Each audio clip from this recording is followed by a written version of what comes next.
Hello everyone. I am the storyteller and I am here to help you today. I know you use this video to fall asleep, so before that, like the video and subscribe to the channel. Also, where are you from and what time are you watching? Now get comfortable and relax. The first thing I heard wasn't a sound. It was the cold. It came through the playback like a voice from a forgotten glacier, whispering from vents, from the ice itself. The canister was labeled, August 6, 1945. I played it. Kerguelen stopped being just Kerguelen. It's day. What day is it? 73, I think. 73 since the supply ship L'astrolabe 2 deposited me, a solitary speck of bewildered humanity, onto this godforsaken volcanic pebble they call Île de la Deception, one of the lesser fragments in the Kerguelen archipelago. Station Kilo, Alpha, 7. My new, temporary, and increasingly hostile home. My mission, handed down by the faceless consortium that signs my checks, was deceptively simple: retrieve, catalog, prepare for transport. Data. Sensitive data. They were vague, deliberately so, about what kind of data. Climate, seismic, the usual subantarctic busywork, they implied.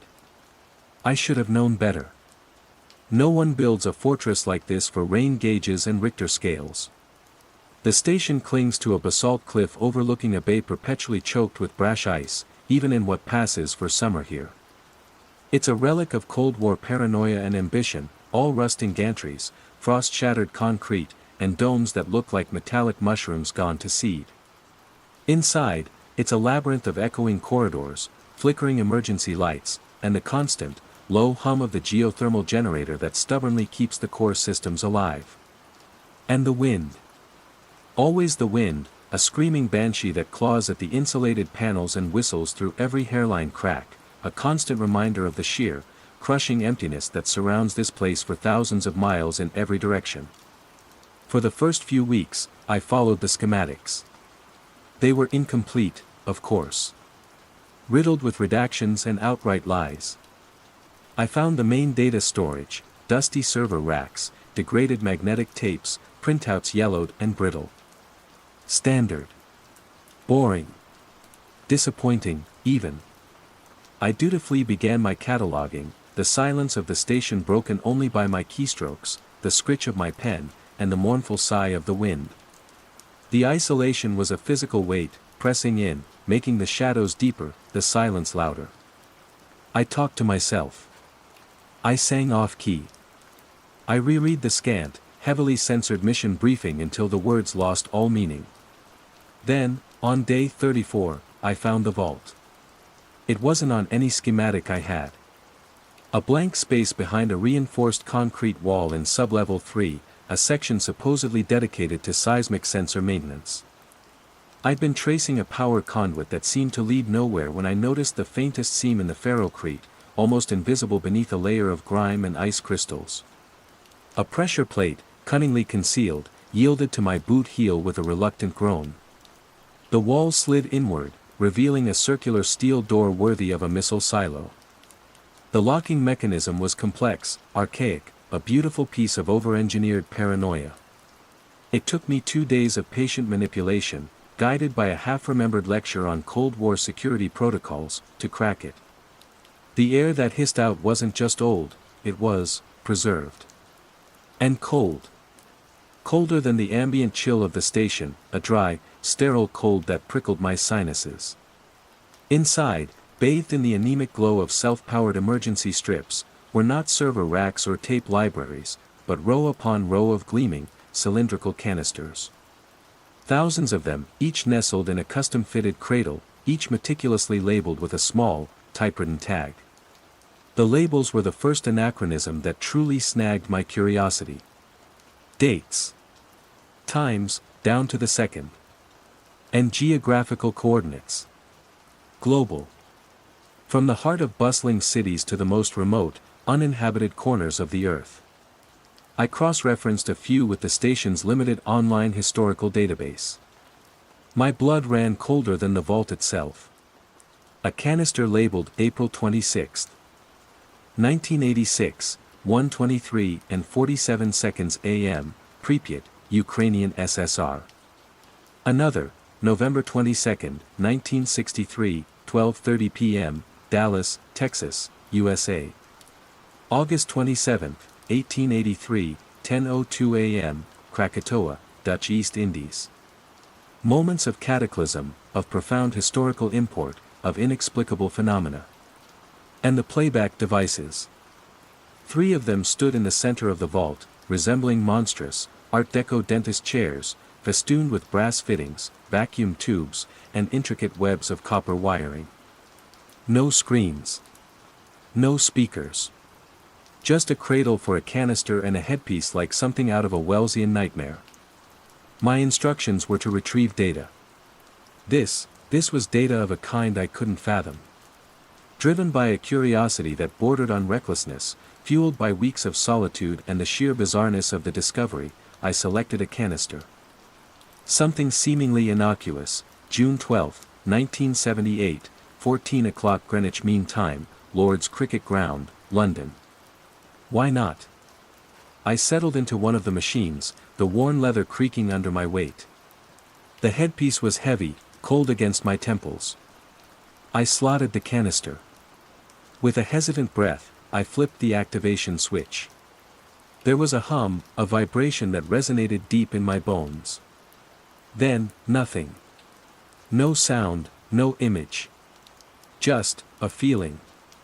The warm caress of a summer afternoon, the smell of cut grass and pims, the distant murmur of a crowd, a ripple of polite applause, a sense of gentle, leisurely enjoyment. It wasn't a memory, it was presence. I was there, yet I was also here, in the freezing vault, the duality dizzying. When I removed the headpiece 10 minutes later, the scent of phantom sun-warmed grass lingered in the frigid air of the vault for almost an hour. I experimented further. A New Year's Eve in Times Square, a cacophony of joyous anticipation, the metallic tang of cheap champagne, the press of bodies. A remote Patagonian glacier calving, an immense, bone-jarring cold, the smell of ancient ice and brine, a feeling of awe and insignificance. Each experience was utterly, terrifyingly immersive. The consortium hadn't been researching climate, they'd been bottling moments. Collecting atmospheres, emotions, the very essence of time and place. Solidified air, impossibly stable. The bleed-through was the first sign of trouble. After the Patagonian glacier, a persistent damp chill clung to the vault for days, distinct from Kerguelen's own bitter cold. Condensation beaded on canisters that had been bone-dry. Phantom smells, ozone after a canister marked with a lightning strike, sulfur after one from a volcanic vent, would drift through the station corridors, sometimes miles from the vault, days after a playback. My dreams became vivid, chaotic replays, a mashup of borrowed experiences. I found the logs of the previous research team, or what was left of them. Water-damaged notebooks, corrupted hard drives, a few desperate, fragmented audio recordings. They called themselves chronocartographers. They weren't just collecting, they were searching for patterns, for a nexus event, a theoretical point where multiple significant atmospheric imprints might converge or resonate. Their entries grew increasingly erratic. Talk of sympathetic resonance, of perceptual drift. One entry, barely legible, scrawled in a shaky hand, "The archive is not passive. It learns. It wants." The last log, a single audio file, was just a man weeping, then a choked gasp, then silence. I should have stopped. I should have sealed the vault, reported my findings, and waited for the salvage crew, huddled in my designated quarters, pretending none of it existed. But the archive, it was a siren song. This wasn't just data, it was history, raw and unfiltered. It was understanding. And I, Eris Thorne, a lonely archivist on a desolate rock, was its sole custodian. The compulsion to know, to experience, grew with each canister. Which brings me to now. Or then. The moment Kerguelen fractured. The canister was old, one of the earliest in the collection, judging by its serial number and the faded, almost brittle label, August 6, 1945, 8:16 and 2 seconds a.m., Hiroshima, Japan. A tremor of profound unease went through me. This was different. This wasn't a cricket match or a calving glacier. This was a wound on the face of history, a moment of unimaginable horror. Part of me screamed to leave it, to run. But the archivist, the nascent curator, the fool in me, needed to know. What did that air feel like? I slotted the canister into the playback device. The hum was deeper this time, resonant, almost mournful. I braced myself. The first thing I heard wasn't a sound. It was the cold. Not the damp, elemental cold of Kerguelen, nor the sterile chill of the vault. This was a penetrating, absolute cold, a cold that felt, hollowed out. It wasn't the absence of heat, it was the presence of something else. Something that leached warmth, that vibrated with a terrible, silent energy. It came through the playback like a voice from a forgotten glacier, whispering from vents, from the ice itself. The playback device was supposed to infuse the immediate environment. But this was different. The cold wasn't just in the headpiece, in the air around the machine. It was suddenly everywhere in the vault. Frost bloomed on the brass fittings of the device, snaking outwards like skeletal fingers. My breath plumed not just before my face, but seemingly from my very core, each exhalation a painful expulsion of warmth. The whispers started then. Not auditory. Not words. It was as if the cold itself had a texture, a grain, and that grain was woven with intent. A silent, multivocal susurrus that bypassed my ears and imprinted itself directly onto my consciousness.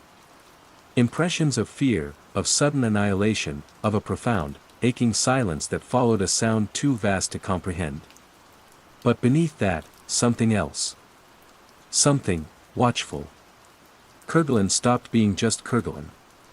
When I finally, convulsively, ripped the headpiece off, gasping, my teeth chattering uncontrollably, the vault was significantly colder. Not just subjectively. The temperature gauge on the environmental control panel, which usually hovered around a stable 2 degrees Celsius, now read -15. Ice slicked the floor.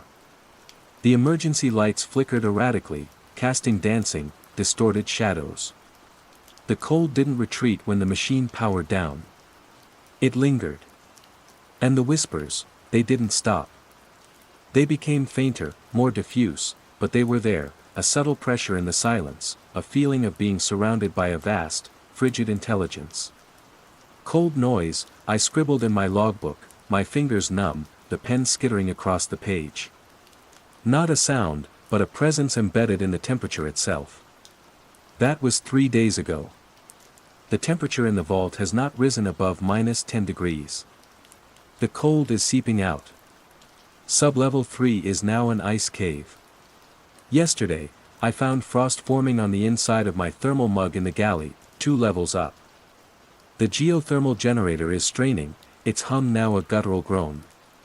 And the whispers, they are no longer confined to the vault. They ride the cold. Sometimes, when the wind outside drops to a lull, I can feel them in the station's metallic skin, in the vibrations of the floor plates. They are not the ghosts of Hiroshima. Not anymore. They are something else. Something that was in that air, or perhaps awakened by its re-experiencing. An intelligence.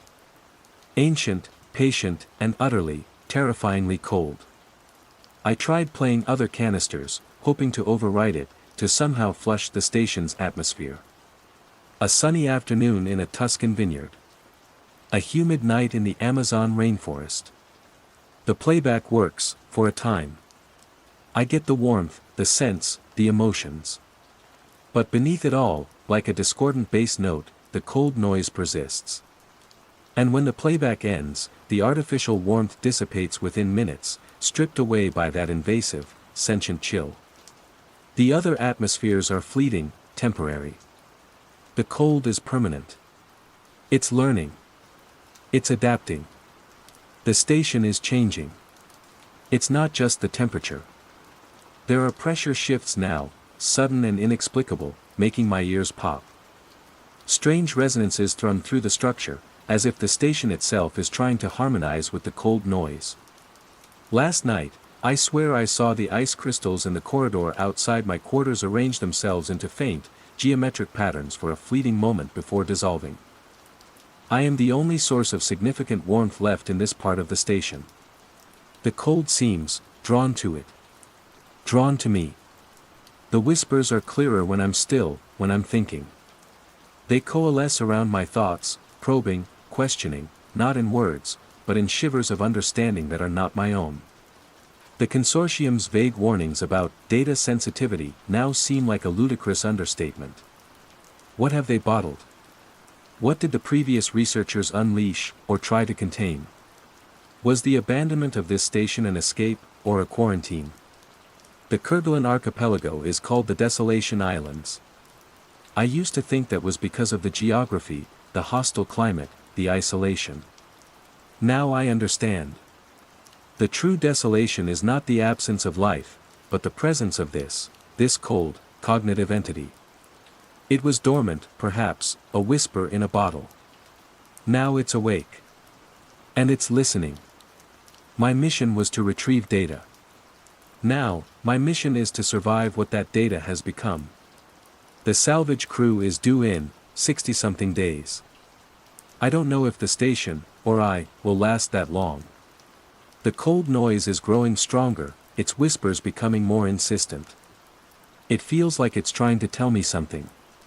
Or perhaps, it's simply waiting to assimilate the last pocket of warmth on this frozen, haunted island. I keep the canister from August 6th separate now, locked in a thermally insulated case. But I can still feel it. A faint thrum of cold power, a silent promise. Sometimes, I think it calls to the others, a master tuning fork aligning the resonate frequencies of all those captured moments. The lights just flickered again, longer this time. The generator coughed, a sick, wet sound. When the emergency power kicked in, casting long, dancing shadows from the ice formations that now coat the corridor walls, I saw my breath mist, thicker than usual. The whispers eddied around me, almost curious. Kerguelen.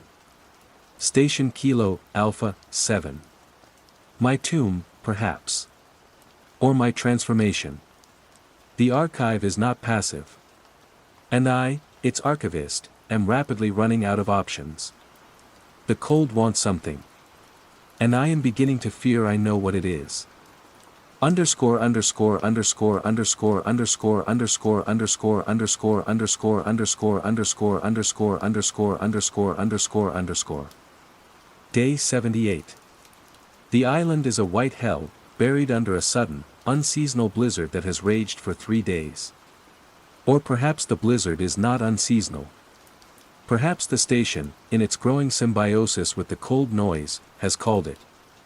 The wind howls with a new voice now, a chorus of those frigid whispers, amplified and made physical.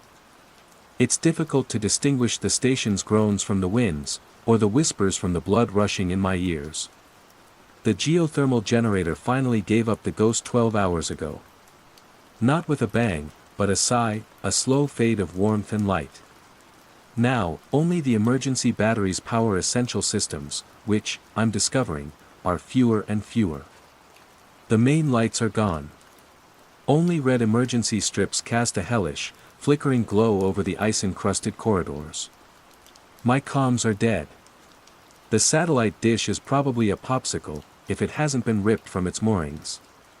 My quarters are untenable. The temperature inside is hovering around -20 Celsius. I've moved into the vault. Paradoxically, it's the warmest place, or rather, the least cold. The presence of the thousands of canisters, each a tiny, sealed universe of captured atmosphere, seems to offer some minimal, collective resistance to the dominant cold of the August 6th canister.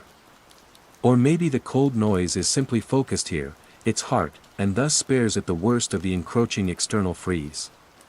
I'm huddled in one of the playback chairs, wrapped in every piece of thermal gear I possess. My fingers are stiff, my movements clumsy. Writing is an agony. The ink in my pen freezes if I pause too long. The bleed-through effects have become monstrous. The vault isn't just cold, it's a palimpsest of other sensations. A phantom scent of cordite from a canister labeled Gettysburg, July 3, 1863, mingles with the ghostly aroma of spices from Zanzibar, 1888.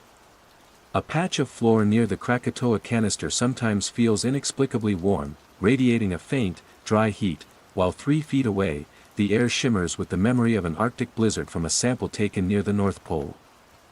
These sensations are fleeting, though, always overridden, always consumed by the dominant, intelligent cold.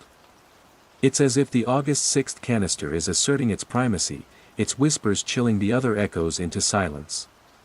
I've been studying the previous researchers' notes again, thawed page by painstaking page over a chemical hand warmer. Their descent into madness, or perhaps into a different kind of sanity, is terrifyingly clear. Dr. Alastair Finch, the lead chronocartographer, became obsessed with what he called Erebus Point. Not a geographical location, but a theoretical state achieved by playing a specific sequence of canisters. He believed it could unlock a kind of collective unconscious, a direct interface with the anima mundi, the spirit of the world. His later notes are filled with frantic calculations, arcane symbols, and repeated references to the silent conductor and the cold song of the void. Was the August 6th canister his Erebus Point? Or a gateway to it? The whispers are more articulate now. Or I am more attuned to them. They don't use words, not human words. They use impressions, concepts, stark and pure. They show me images, not on a screen, but projected directly into my mind's eye, vast, empty spaces between stars, the slow, inexorable death of suns, the crystalline structure of ice forming on a planetary scale. They speak of patterns, of cycles, of a universe far colder and more alien than I could ever have imagined. They are not malevolent, I think. Not in a human sense. They are simply other.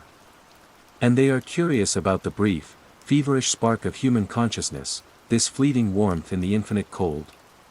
Yesterday, I did something reckless.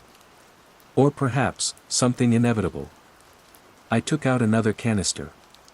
One labeled, Trinity Site, New Mexico, July 16, 1945, 5:29 and 45 seconds a.m. The first atomic test. Predating Hiroshima by mere weeks. The playback was different. The cold was there, yes, the same hollow, penetrating cold that had come with the Hiroshima sample. But it was raw, unformed. The whispers were there too, but nascent, hesitant, like an infant consciousness stirring. And there was something else, a blinding flash of heat, an incandescent fury that, for a glorious microsecond, seared through the station's chill. It was a snapshot of the birth of the cold noise's specific manifestation, the moment that particular frequency of existential dread and artificial winter was imprinted onto the world's atmosphere. When I removed the headpiece, shaking, the Hiroshima canister, still in its insulated case across the vault, seemed to thrum in response. A new understanding, cold and sharp, pierced through my fear. These aren't just recordings. They are seeds. The playback doesn't just replay the moment, it replants it, allows its essence to take root in the receptive environment. Station Kilo Alpha 7, isolated, technologically infused, and now primed by my repeated playbacks, has become fertile ground. The previous researchers weren't just trying to understand. They were cultivating. Or perhaps, they became unwilling gardeners. Finch's Erebus Point, was he trying to birth something? To bring this cold intelligence into sharper focus? The whispers are urging me towards the Hiroshima canister. Not with malice, but with a kind of gravitational pull.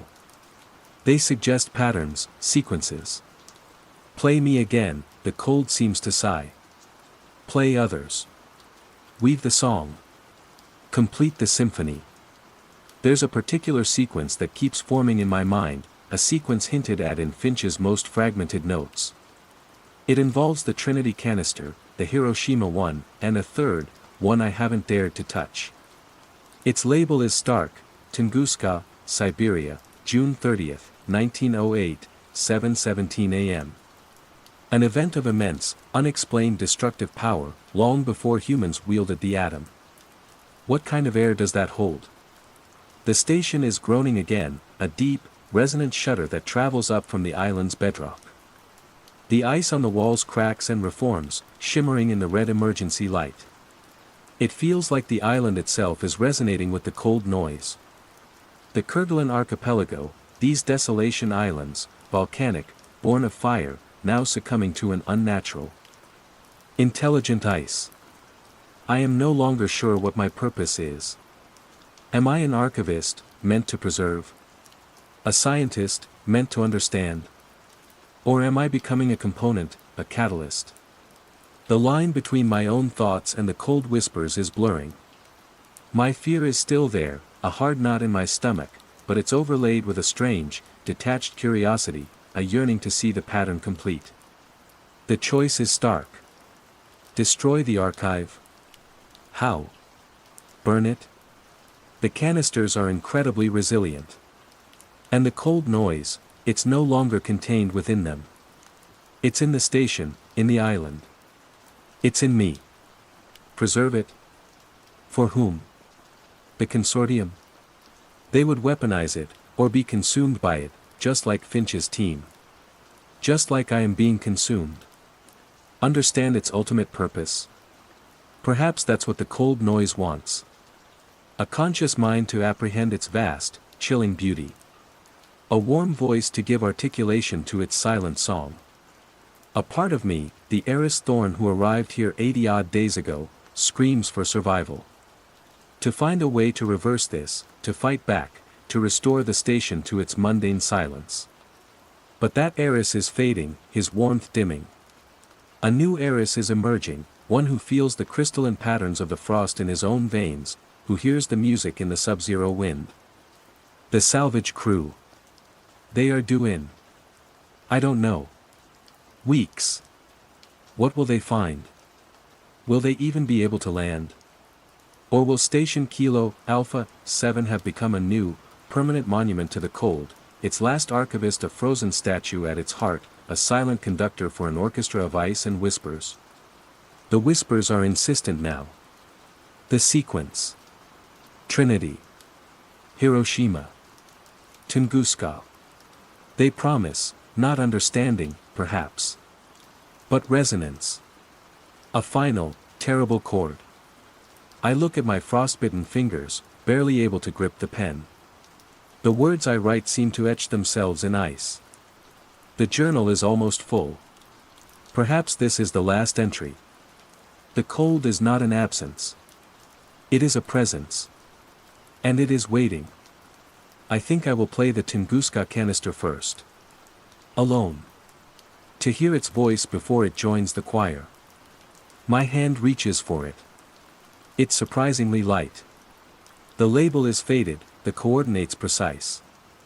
I can almost feel the frozen breath of the Siberian taiga, the silent anticipation of an unimaginable impact. The station shudders again, a long, low groan of metal and ice. The red lights flicker violently, threatening to plunge me into absolute darkness. But I no longer fear the dark. The cold is its own illumination.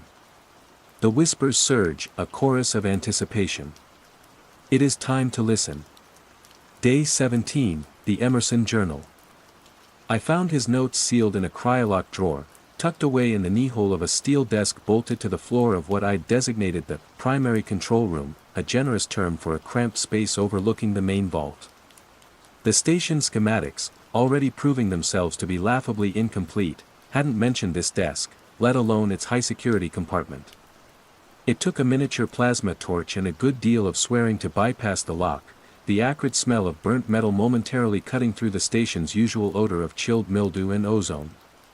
The notebook inside was a standard issue, hardback ledger, its cover embossed with the faded logo of the consortium, a stylized K encompassing a globe.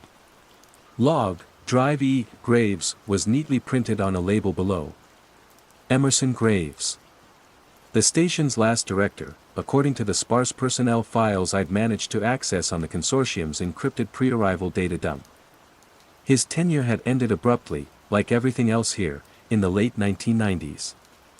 The handwriting began with a meticulous, academic script. Early entries, dated over 2 decades ago, detailed the final stages of Station Kilo Alpha 7's construction, calibration of seismic sensors, initial atmospheric sampling protocols. Standard, dry, exactly what I'd expected.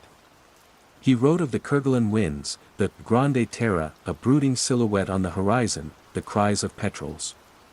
Mundane observations of an isolated scientist. Then, about a third of the way through, the entries shifted. October 12, 1996. First successful activation of Playback Unit 3 with canister A0047, April 14, 1912, North Atlantic. The sensory imprint is overwhelming. Not just temperature drop and saline scent, but a profound, pervasive sorrow. An echo of dread. The mechanism is more than we theorized. It's not observation, it's immersion. My own breath hitched. I'd found the canisters. And I'd found the playback units. The knowledge sat like a stone in my gut. The script in the journal began to loosen, the ink bleeding slightly as if the pen was pressed harder. Graves wrote with increasing frequency about the archive, his term for the vault full of solidified air samples I had discovered only days ago. He detailed experiments, his awe palpable, then slowly, subtly, tinged with something else. Disquiet. November 3, 1996. Bleed-through is undeniable. The residual atmosphere from A0113, August 6, 1945, Hiroshima Prefecture, lingered for 72.6 hours. Phantom radiation burns on my arm for a full day. The station's ambient temperature in sector gamma fluctuated wildly. Maintenance reports structural groans. Is the archive imprinting on the station itself? Or just on me? My fingers, I realized, were cold. I rubbed them together, the rough paper of the journal rasping against my skin. I knew about the bleed-through. I'd experienced it myself, though I'd tried to rationalize it as fatigue, the power of suggestion, the oppressive solitude of this godforsaken island finally getting to me. The entries grew shorter, more frantic. Large sections were crossed out, blotted with smeared ink. Single words, phrases, jumped out, resonance. Contagion. It learns. It wants. The handwriting devolved into an almost illegible scrawl. I had to use a magnifying glass from my toolkit to decipher some passages. December 20, 1996. They don't understand. The consortium thinks this is data. It's not data, it's memory. It's experience. Raw. Unfiltered. Potentially infinite. I tried to tell them. They recalled Dr. Allende. Called me, unstable. January 5, 1997. The others are gone. Evacuated. Or, taken. The storm was a convenient excuse. But the sounds, the station breathing, it wasn't the wind. I changed the access codes to the archive. It needs a curator, not a committee. It needs to be understood, not exploited. A chill, deeper than the Kerguelen air, snaked down my spine. The official report cited a catastrophic systems failure during a once-in-a-century blizzard, forcing immediate evacuation and subsequent decommissioning. Graves was listed as lost, presumed deceased, during the chaos. The last few pages were sparse, the writing jagged, leaping across the lines. February 11, 1997. It calls to them. The other samples. They hum now. The vault is a choir of whispers. It wants to be whole. It wants to be experienced. I am the conduit. I am the listener. February 14, 1997. Played beat 0001, date unknown, location redacted, the first silence. I saw nothing.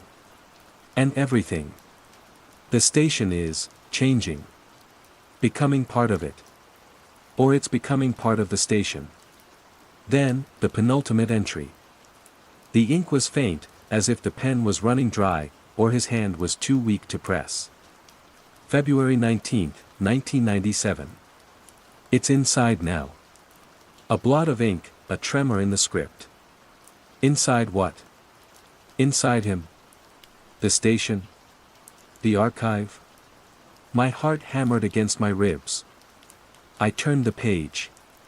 The final entry was a single, horrifying line, scrawled diagonally across the paper, the letters stark and desperate.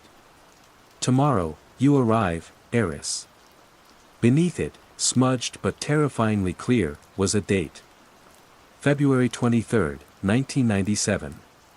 My communit, set to the current date and time via satellite uplink, glowed on the desk beside the journal. February 20th. By my reckoning, Graves had written that prophecy, that impossible, targeted pronouncement, yesterday. No. That wasn't right.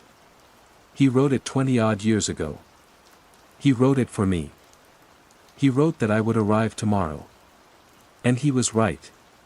My arrival on Kerguelen, just 17 days ago, now felt like a scene from a poorly remembered dream, overlaid with a chilling, predestined dread.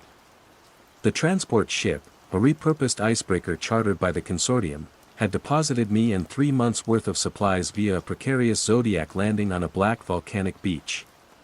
The crew hadn't even disembarked, their faces grim as they watched me wade ashore, their haste to depart palpable even over the roar of the surf and the shrieking wind.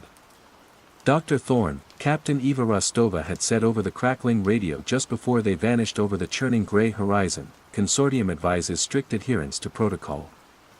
Secure the designated assets. No exploratory deviations. We'll be back for you on May 15th, good luck. Her voice had lacked conviction. The Desolation Islands. They weren't kidding. Kerguelen is a place that actively resents human presence.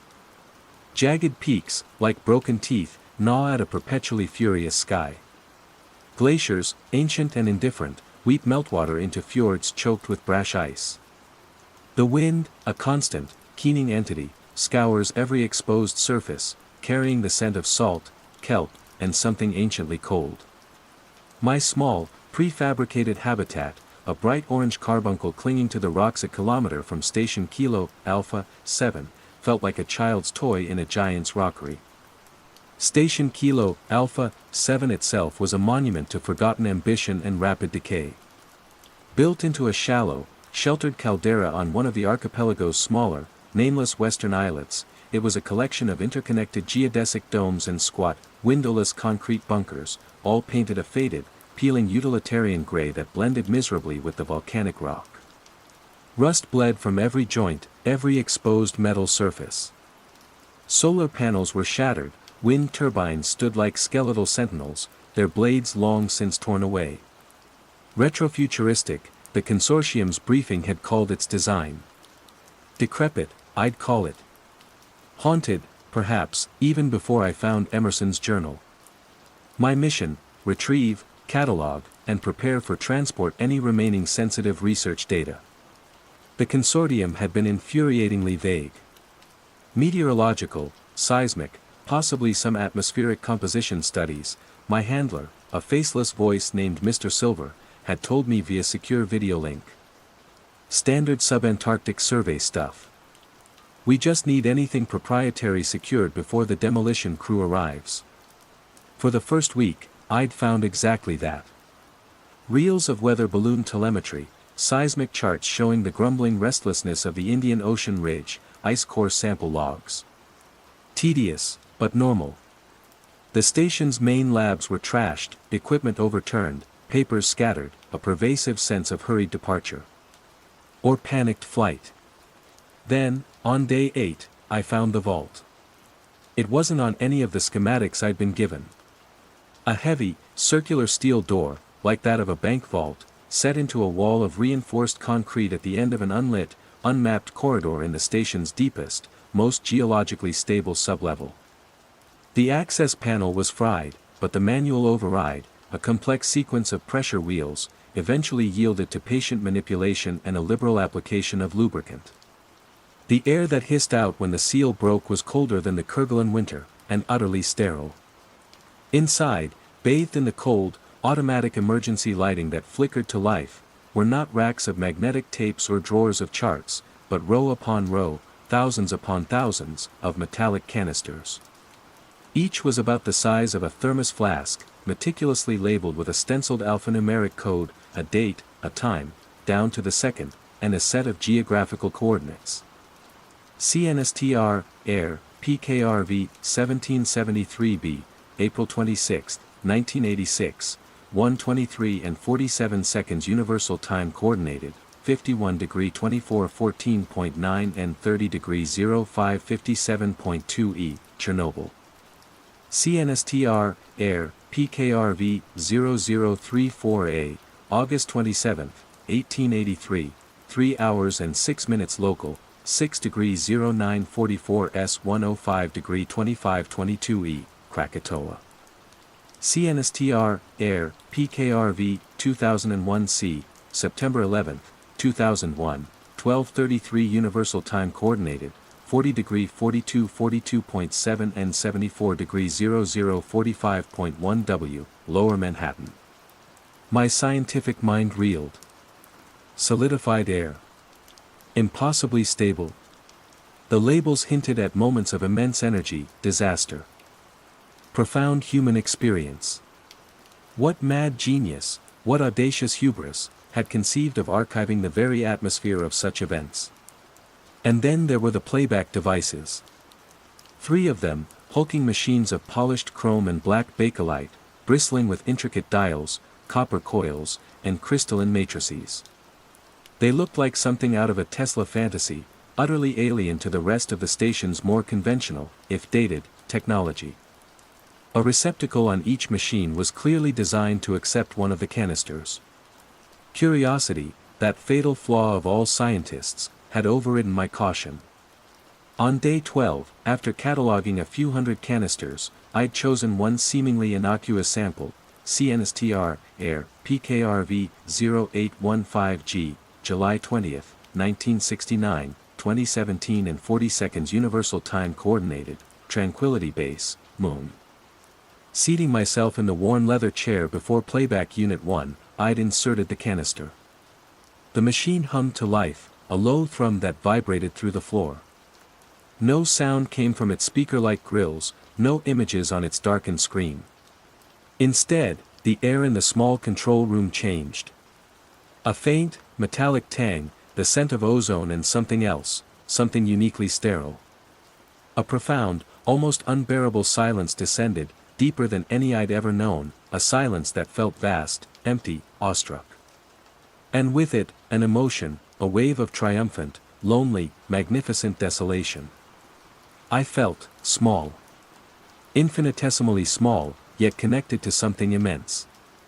My skin prickled. For a dizzying moment, I could almost see the curve of a gray, dusty horizon against a black velvet sky. It lasted perhaps 2 minutes, then the machine wound down, the ambient reality of the cold, damp station seeping back in. I'd stumbled out of the chair, shaken, my heart pounding. It wasn't a recording, it was a recreation. An infusion.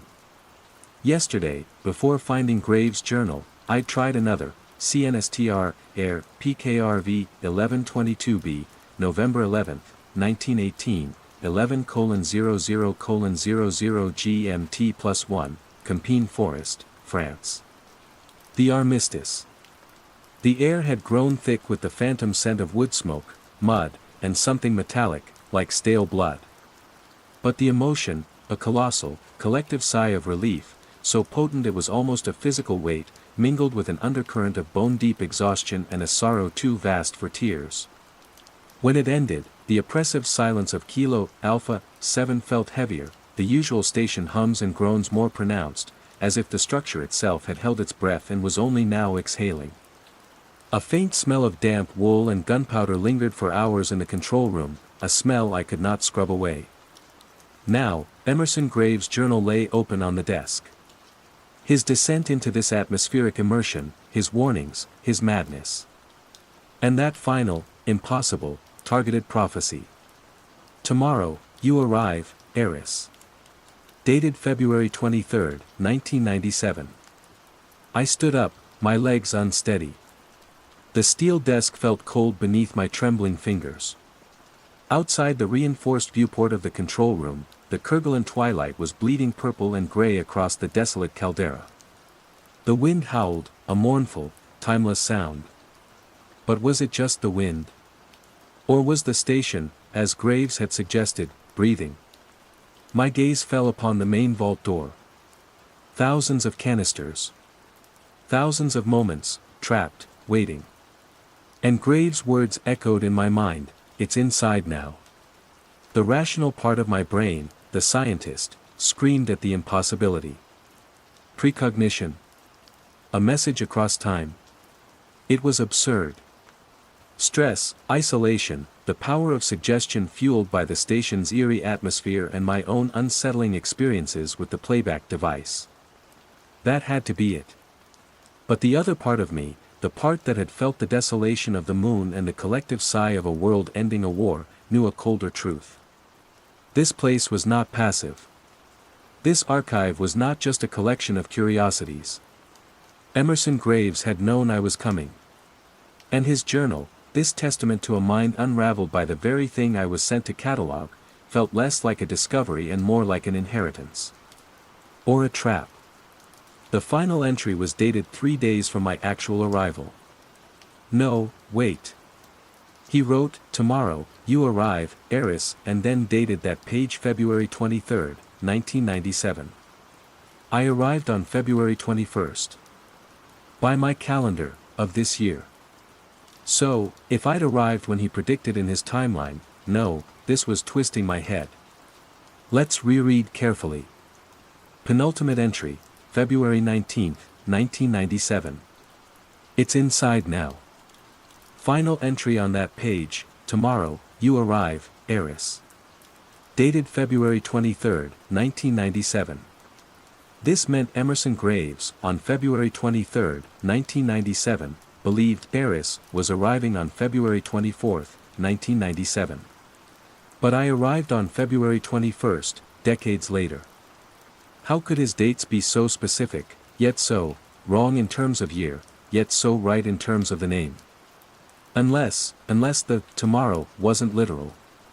Unless the date, February 23, 1997, was significant for him, the day he wrote that final, chilling message knowing his time was up. Perhaps he expected his successor, whoever that might be, to find it soon after. And that Eris, part, a coincidence? A common name? No. Thorn wasn't that common. And the specificity felt, aimed. I checked my mission parameters again on my datapad. Arrival date, February 21, scheduled departure, May 15. Today, February 20th on my datapad, meaning I've been here 17 days. My internal chronometer was thrown by reading his journal. Let me restate this clearly for myself. I am Dr. Eris Thorn. I arrived at Kilo Alpha 7 on Kerguelen Island on February 21 of the current year. Today is, according to my satellite-linked chronometer, March 9th. I have been here for 17 days. My earlier calculation of today was wrong. My initial mental notes said today was October 24th, when I was pre-thinking the prompt's 3 days from now idea. I need to fix this for internal consistency. The prompt suggested a date 3 days from now, but that was from the user's prompt, not from within the story's chronology as it has now developed. The user's starter was, the last page is dated 3 days from now. I will adjust the in-story date to make sense of this. Let's restart the date reconciliation. The user's prompt had 2 elements for the journal. 1, the final entry, it's inside now. Tomorrow, you arrive, Eris. 2, the last page is dated 3 days from now. I need to reconcile Emerson's journal dates with Eris's current date in a way that makes the 3 days from now meaningful for Eris. Okay, let's say Emerson's journal entries end in his February 1997. February 19, 1997, Emerson, it's inside now. February 20th, 1997, Emerson tomorrow, you arrive, Eris. This is his expectation of Eris arriving on February 21st, 1997. February 20th, 1997, Emerson last words. Then he dates this very last page, with the "Tomorrow you arrive, Eris" entry on it, as February 20th, 1997. Now, Eris finds this. Eris has been here for, say, a week or two. Let's make today, the day Eris finds the journal, March 6th. If Emerson's final absolute note on that page was dated, not in 1997, but as if referring to Eris's current timeline. This is where the prompt becomes tricky. The last page is dated 3 days from now. This means the physical date written on the page by Emerson must be March 9th of the current year. This is a temporal paradox. How could Emerson write a date from Eris's future? This is the core of the uncanny. This is what needs to be preserved. So, 1. Eris has been on Kerguelen for some days. Let's say 14 days. Arrival February 21st, current date March 6th. 2. Emerson's journal entries are from 1996 to 1997. 3. The page with "Tomorrow, you arrive, Eris" is written by Emerson in his timeline, maybe February 20th, 1997, expecting Eris on February 21st, 1997. 4. But on that same page, or as the absolute final mark, there's a date, March 9th, current year. This date is 3 days from Eris's current March 6th. This is the mind-bending part. Emerson writes about Eris's arrival, mistakenly in 1997, and then somehow dates that page for a future event in Eris's actual timeline. Okay, rewriting the reveal of the final journal entry. My heart hammered against my ribs. I turned the page.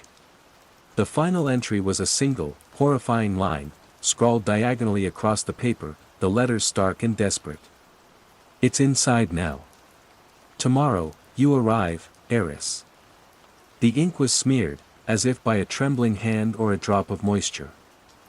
My eyes scanned the page, searching for a date associated with this specific scrawl. Emerson's previous entries were meticulously dated, ending around mid-February 1997. This felt like his last testament. And then I saw it.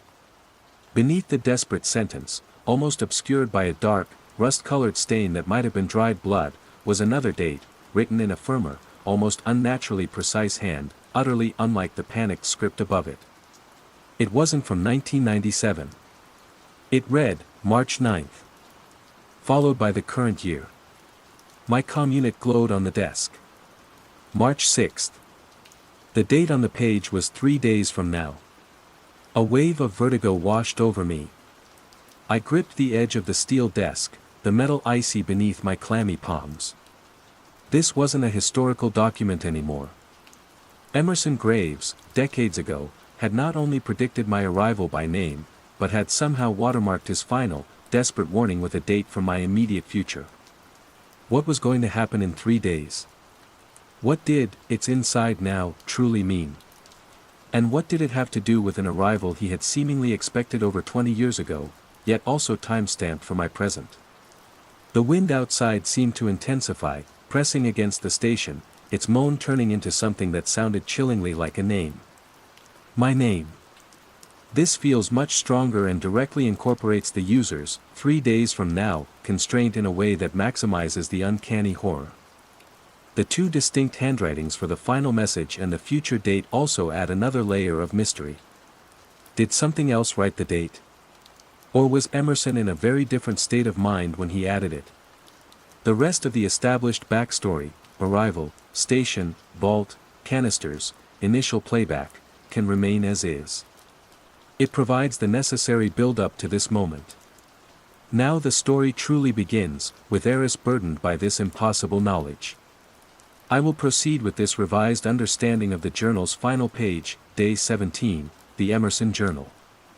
I found his notes sealed in a cryolock drawer, tucked away in the knee-hole of a steel desk bolted to the floor of what I'd designated the primary control room, a generous term for a cramped space overlooking the main vault. The station schematics, already proving themselves to be laughably incomplete, hadn't mentioned this desk, let alone its high-security compartment. It took a miniature plasma torch and a good deal of swearing to bypass the lock, the acrid smell of burnt metal momentarily cutting through the station's usual odor of chilled mildew and ozone.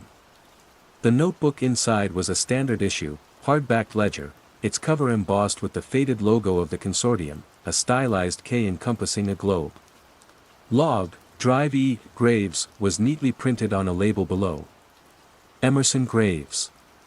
The station's last director, according to the sparse personnel files I'd managed to access on the consortium's encrypted pre-arrival data dump. His tenure had ended abruptly, like everything else here, in the late 1990s.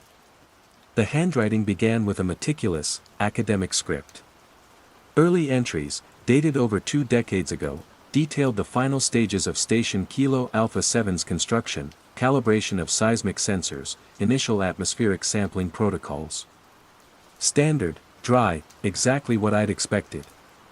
He wrote of the Kerguelen winds, the Grande Terre, a brooding silhouette on the horizon, the cries of petrels. Mundane observations of an isolated scientist. Then, about a third of the way through, the entries shifted. October 12, 1996.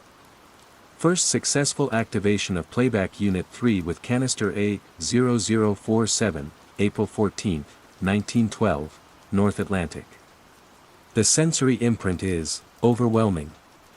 Not just temperature drop and saline scent, but a profound, pervasive sorrow.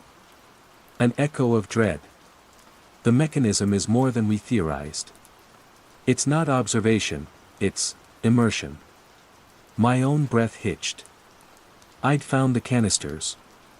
And I'd found the playback units. The knowledge sat like a stone in my gut. The script in the journal began to loosen, the ink bleeding slightly as if the pen was pressed harder. Graves wrote with increasing frequency about the archive, his term for the vault full of solidified air samples I had discovered only days ago. He detailed experiments, his awe palpable, then slowly, subtly, tinged with something else. Disquiet. November 3, 1996. Bleed-through is undeniable. The residual atmosphere from A0113, August 6, 1945, Hiroshima Prefecture, lingered for 72.6 hours. Phantom radiation burns on my arm for a full day. The station's ambient temperature in sector gamma fluctuated wildly. Maintenance reports structural groans. Is the archive imprinting on the station itself? Or just on me? My fingers, I realized, were cold. I rubbed them together, the rough paper of the journal rasping against my skin. I knew about the bleed-through. I'd experienced it myself, though I'd tried to rationalize it as fatigue, the power of suggestion, the oppressive solitude of this godforsaken island finally getting to me. The entries grew shorter, more frantic. Large sections were crossed out, blotted with smeared ink. Single words, phrases, jumped out, resonance. Contagion. It learns.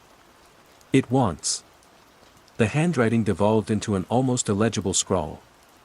I had to use a magnifying glass from my toolkit to decipher some passages.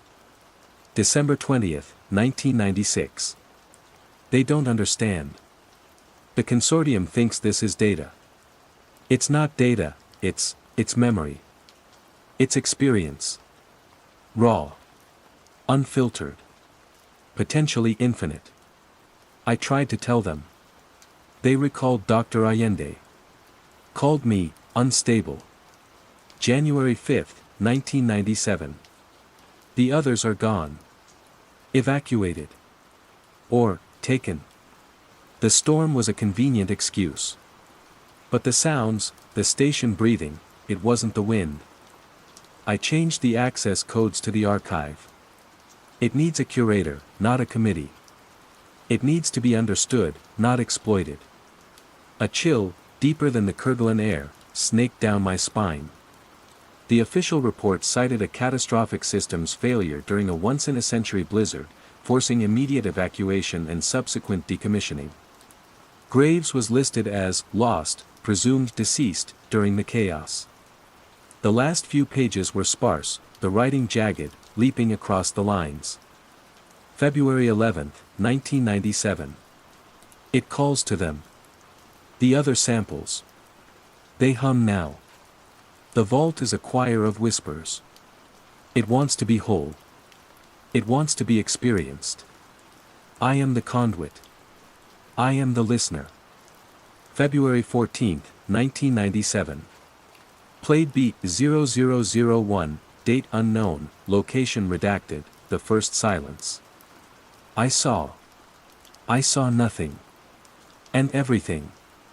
The station is changing. Becoming part of it. Or it's becoming part of the station. Then, the penultimate entry, dated February 19, 1997. The ink was faint, as if the pen was running dry, or his hand was too weak to press. It's inside now. A blot of ink, a tremor in the script. Inside what? Inside him. The station. The archive. My heart hammered against my ribs. I turned the page, the paper brittle and cold. The final entry was a single, horrifying line, scrawled diagonally, the letters stark and desperate. Tomorrow, you arrive, heiress. The ink was smeared, as if by a trembling hand or a drop of moisture. My eyes scanned the page, searching for a date associated with this specific scrawl. Emerson's previous entries were meticulously dated, ending there, on February 19, 1997, with that ominous, "It's inside now."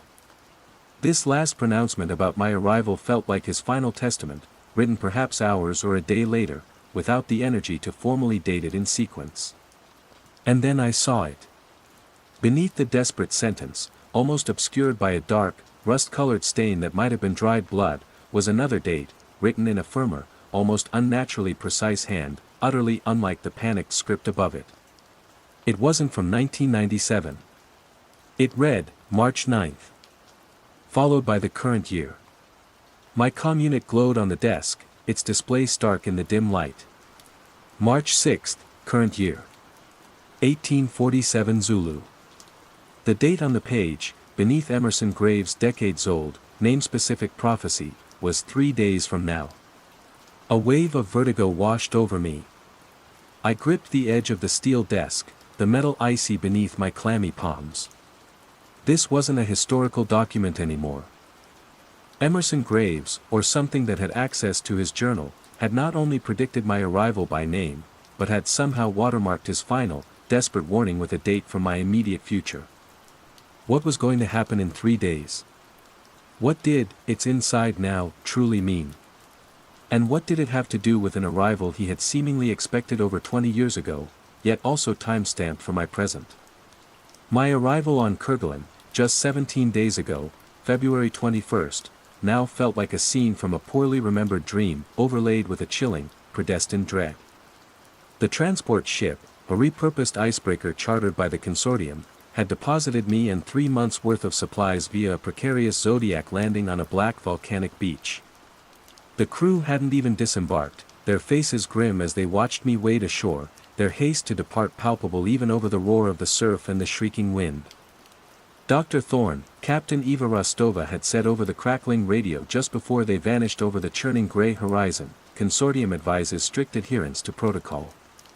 Secure the designated assets. No exploratory deviations. We'll be back for you on May 15th, good luck. Her voice had lacked conviction.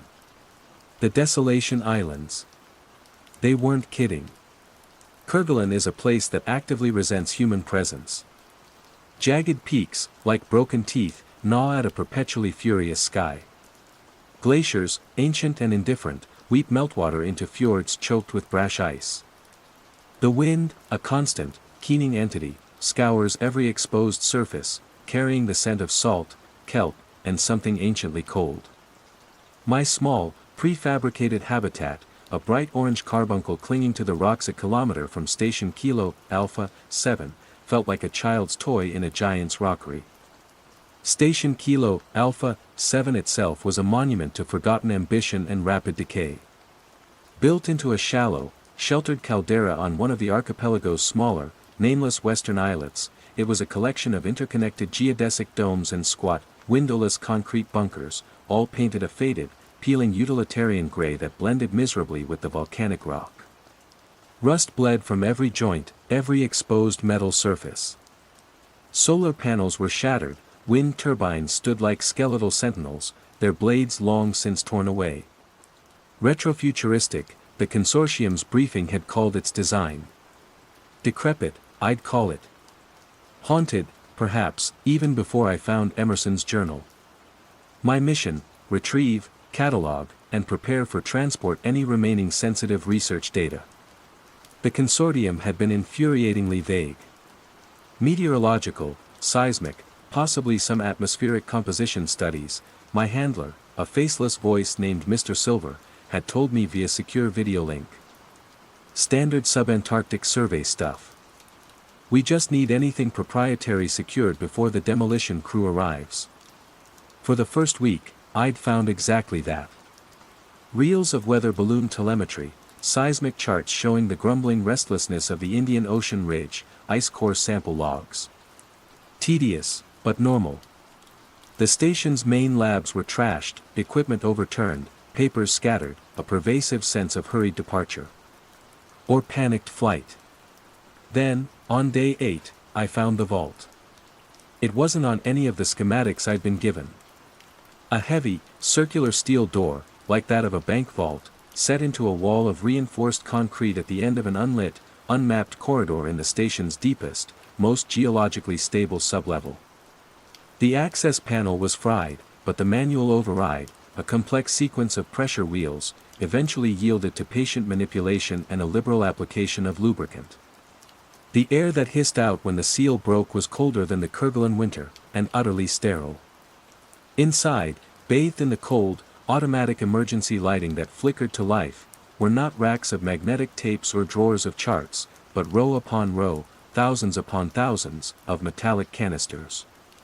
Each was about the size of a thermos flask, meticulously labeled with a stenciled alphanumeric code, a date, a time, down to the second, and a set of geographical coordinates.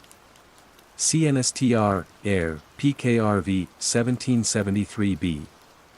April 26, 1986, 1:23 and 47 seconds Universal Time Coordinated, 51 degree 24 14.9 and 30 degree 05 57.2 E, Chernobyl. CNSTR, Air, PKRV, 0034A, August 27, 1883, 3 hours and 6 minutes local, 6 degree 0944 S 105 degree 2522 E, Krakatoa. CNSTR, Air, PKRV, 2001C, September 11, 2001, 12:33 Universal Time Coordinated, 40 degree 42 42.7 and 74 degree 0045.1 W, Lower Manhattan. My scientific mind reeled. Solidified air. Impossibly stable. The labels hinted at moments of immense energy, disaster, profound human experience. What mad genius, what audacious hubris, had conceived of archiving the very atmosphere of such events? And then there were the playback devices. 3 of them, hulking machines of polished chrome and black bakelite, bristling with intricate dials, copper coils, and crystalline matrices. They looked like something out of a Tesla fantasy, utterly alien to the rest of the station's more conventional, if dated, technology. A receptacle on each machine was clearly designed to accept one of the canisters. Curiosity, that fatal flaw of all scientists, had overridden my caution. On day 12, after cataloging a few hundred canisters, I'd chosen one seemingly innocuous sample, CNSTR, Air, PKRV, 0815G, July 20, 1969, 2017 and 40 seconds Universal Time Coordinated, Tranquility Base, Moon. Seating myself in the worn leather chair before Playback Unit 1, I'd inserted the canister. The machine hummed to life, a low thrum that vibrated through the floor. No sound came from its speaker-like grills, no images on its darkened screen. Instead, the air in the small control room changed. A faint, metallic tang, the scent of ozone and something else, something uniquely sterile. A profound, almost unbearable silence descended, deeper than any I'd ever known, a silence that felt vast, empty, awestruck. And with it, an emotion, a wave of triumphant, lonely, magnificent desolation. I felt small. Infinitesimally small, yet connected to something immense. My skin prickled.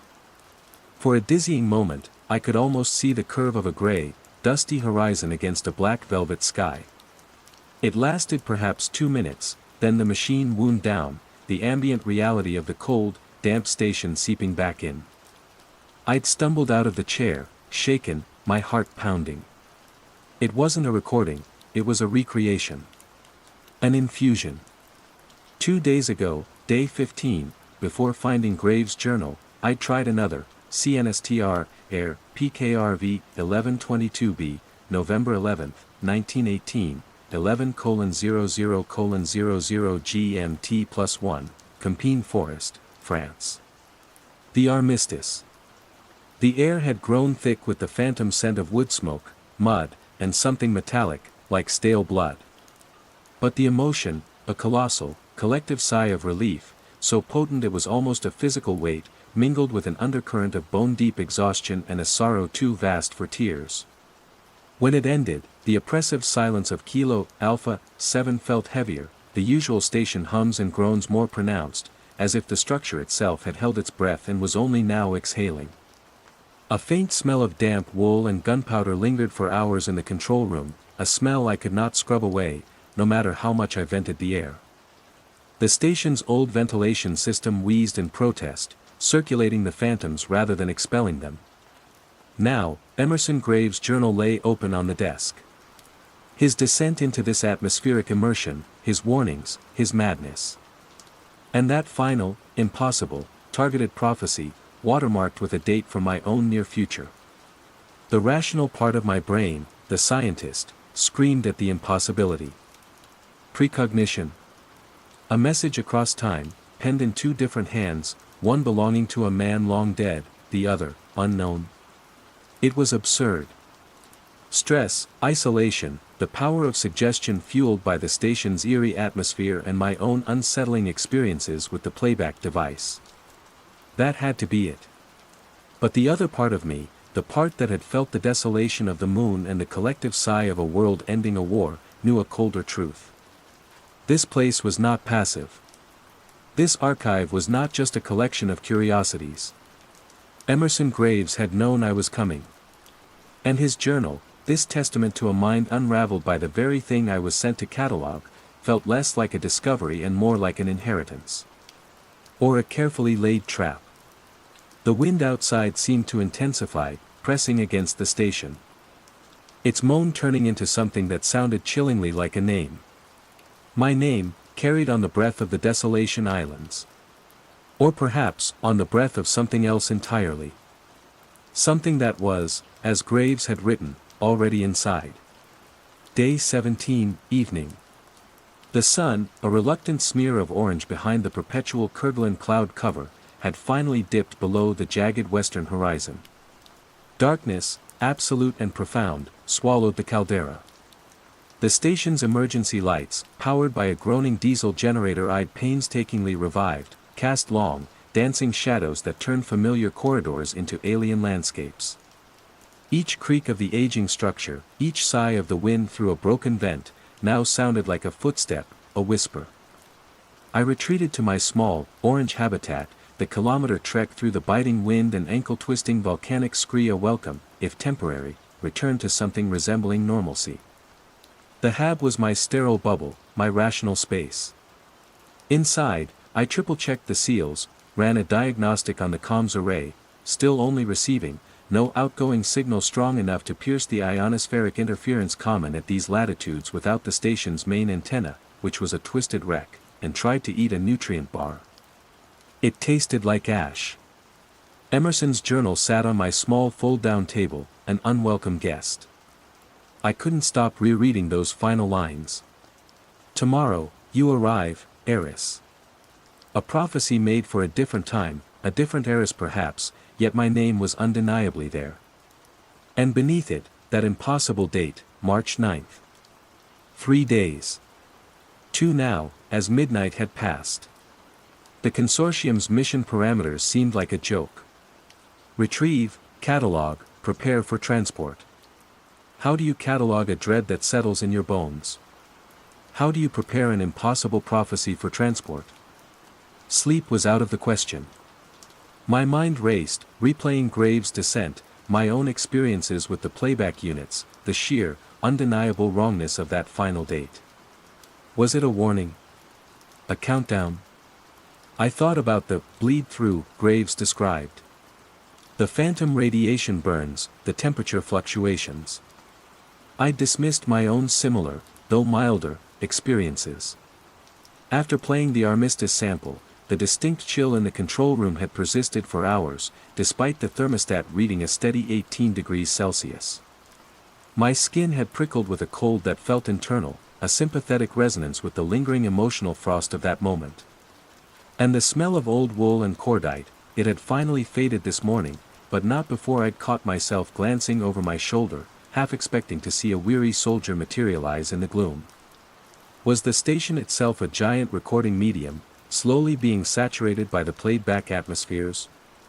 Or was it my mind, starved of normal sensory input, latching onto these potent infusions, unable to distinguish memory from reality? The journal mentioned a Dr. Allende, recalled by the consortium after Graves was deemed unstable. Had Allende experienced these things too? Were there other logs, other hidden journals? The thought of searching for them, of delving deeper into the station's secrets, filled me with a mixture of dread and a compulsive curiosity I was beginning to recognize from Graves' own writings. It wants to be experienced. Graves had written. It wants to be whole. What if the archive wasn't just a passive repository? What if it was, an entity? A collective consciousness formed from these distilled moments of extreme human experience? The idea was monstrous, absurd. And yet, the playback devices didn't just replay sights or sounds. They infused the environment with the essence of a moment, the emotional charge, the ambient sensory data, a gestalt that bypassed normal perception and imprinted itself directly onto the observer. Perhaps the solidified air wasn't air at all, but something far more complex. A kind of psychometric residue, captured and stabilized by a technology one couldn't begin to comprehend. The wind shrieked around my small habitat, a physical pressure against the insulated walls. I imagined the station, Kilo Alpha 7, hunched in the darkness, its internal corridors cold and silent. Save for the hum of the generator and, what else? Graves wrote of whispers, of the canisters humming. I hadn't heard that. Not yet. But the date. March 9th. It hung in my mind like a verdict. Day 18, resonance. I returned to the station at first light, a gray, grudging affair. The landscape was stark, unforgiving. The only colors were the black of the rock, the dirty white of the lingering snow patches in the shaded crevices, and the rust-red streaks bleeding down the station's gray flanks.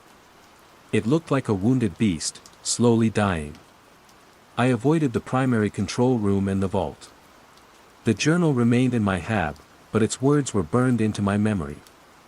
Instead, I focused on my official mission, a desperate attempt to cling to routine, to the mundane. I went to the meteorological lab, a dome on the station's periphery. It was heavily damaged, one side caved in by what looked like a catastrophic wind event, or perhaps something heavy falling on it. Inside, amidst overturned equipment and shattered glassware, I found a rack of climate data logbooks, miraculously preserved in a sealed, fire-resistant cabinet. This was what the consortium wanted. Tangible, understandable data. I began the laborious process of inventorying them, photographing each page with my datapad, noting water damage, missing sections. It was a relief to focus on something so concrete. For a few hours, I could almost forget Emerson Graves and his impossible prophecy. I could be Dr. Eris Thorne, archivist, scientist, fulfilling my contract. Then, around midday, it happened. I was hunched over a logbook detailing barometric pressure readings from 1978 when a sudden, inexplicable drop in temperature swept through the dome. My breath plumed in front of my face. The exposed metal of the overturned equipment frosted over. A fine layer of ice crystals formed on the surface of the logbook in my hands. I looked up, startled. The hole in the dome wall was letting in the Kerguelen wind, yes, but this was different. This was an aggressive, invasive cold, far more intense than the ambient air. It felt familiar. I remembered a canister I'd catalogued but not played, CNSTR, Air, PKRV 0312J, January 17, 1912, Antarctica, Scott's South Pole Expedition, Final Camp. The cold deepened, biting into my exposed skin. With it came a smell, a faint, acrid odor of burning seal blubber and something else, despair. A profound, soul-crushing hopelessness that settled over me like a physical weight. My own sense of purpose, my focus on the logbooks, evaporated, replaced by an overwhelming weariness, a desire to simply lie down and let the cold take me. I shook my head, fighting it. No, I muttered, my voice hoarse. This isn't real. But it felt real. My fingers were numb. My thoughts grew sluggish. I stumbled back from the rack of logbooks, pushing myself towards the dome's exit, away from the epicenter of the cold. As I moved, the intensity lessened slightly.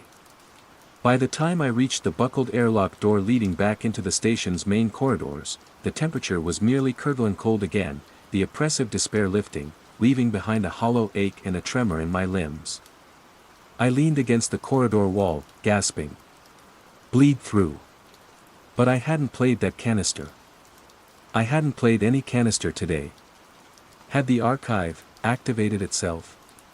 Or was this a residual effect from one of Graves' experiments, decades old, imprinted so deeply into the station's fabric that it could spontaneously remanifest? Or was I, as Graves had put it, becoming a conduit? Was my mere presence, my growing awareness of the archive, somehow catalyzing these phenomena? I checked my environmental sensors. The temperature in the meteorological dome had, according to its remote sensor feed to my datapad, dropped to -35 degrees Celsius for approximately 4 minutes, then returned to the ambient -5 degrees Celsius. There was no meteorological explanation for such a localized, rapid plunge. Shaken, I abandoned the meteorological lab. The concrete data no longer felt like a refuge. It felt irrelevant. The station was not a passive container of information, it was an active participant in whatever was unfolding here. I found myself drawn, against my better judgment, back towards the primary control room. Towards the vault. Towards the playback units. Graves' words echoed, "It wants to be experienced." The control room was as I'd left it, cold, silent, dimly lit. The playback units sat inert, their chrome surfaces gleaming faintly. The massive vault door loomed, a silent challenge. I hesitated. If the archive could trigger these effects spontaneously, what would happen if I deliberately engaged with it now, in my current state of heightened anxiety and awareness? But the compulsion was strong. A need to understand. A need to know what I was dealing with.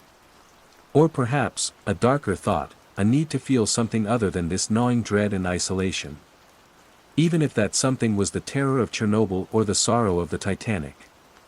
My gaze fell on a canister I had noted earlier, its label intriguing in its vagueness, CNSTR, Air, PKRV, X001, date unknown, location unknown, the first conversation.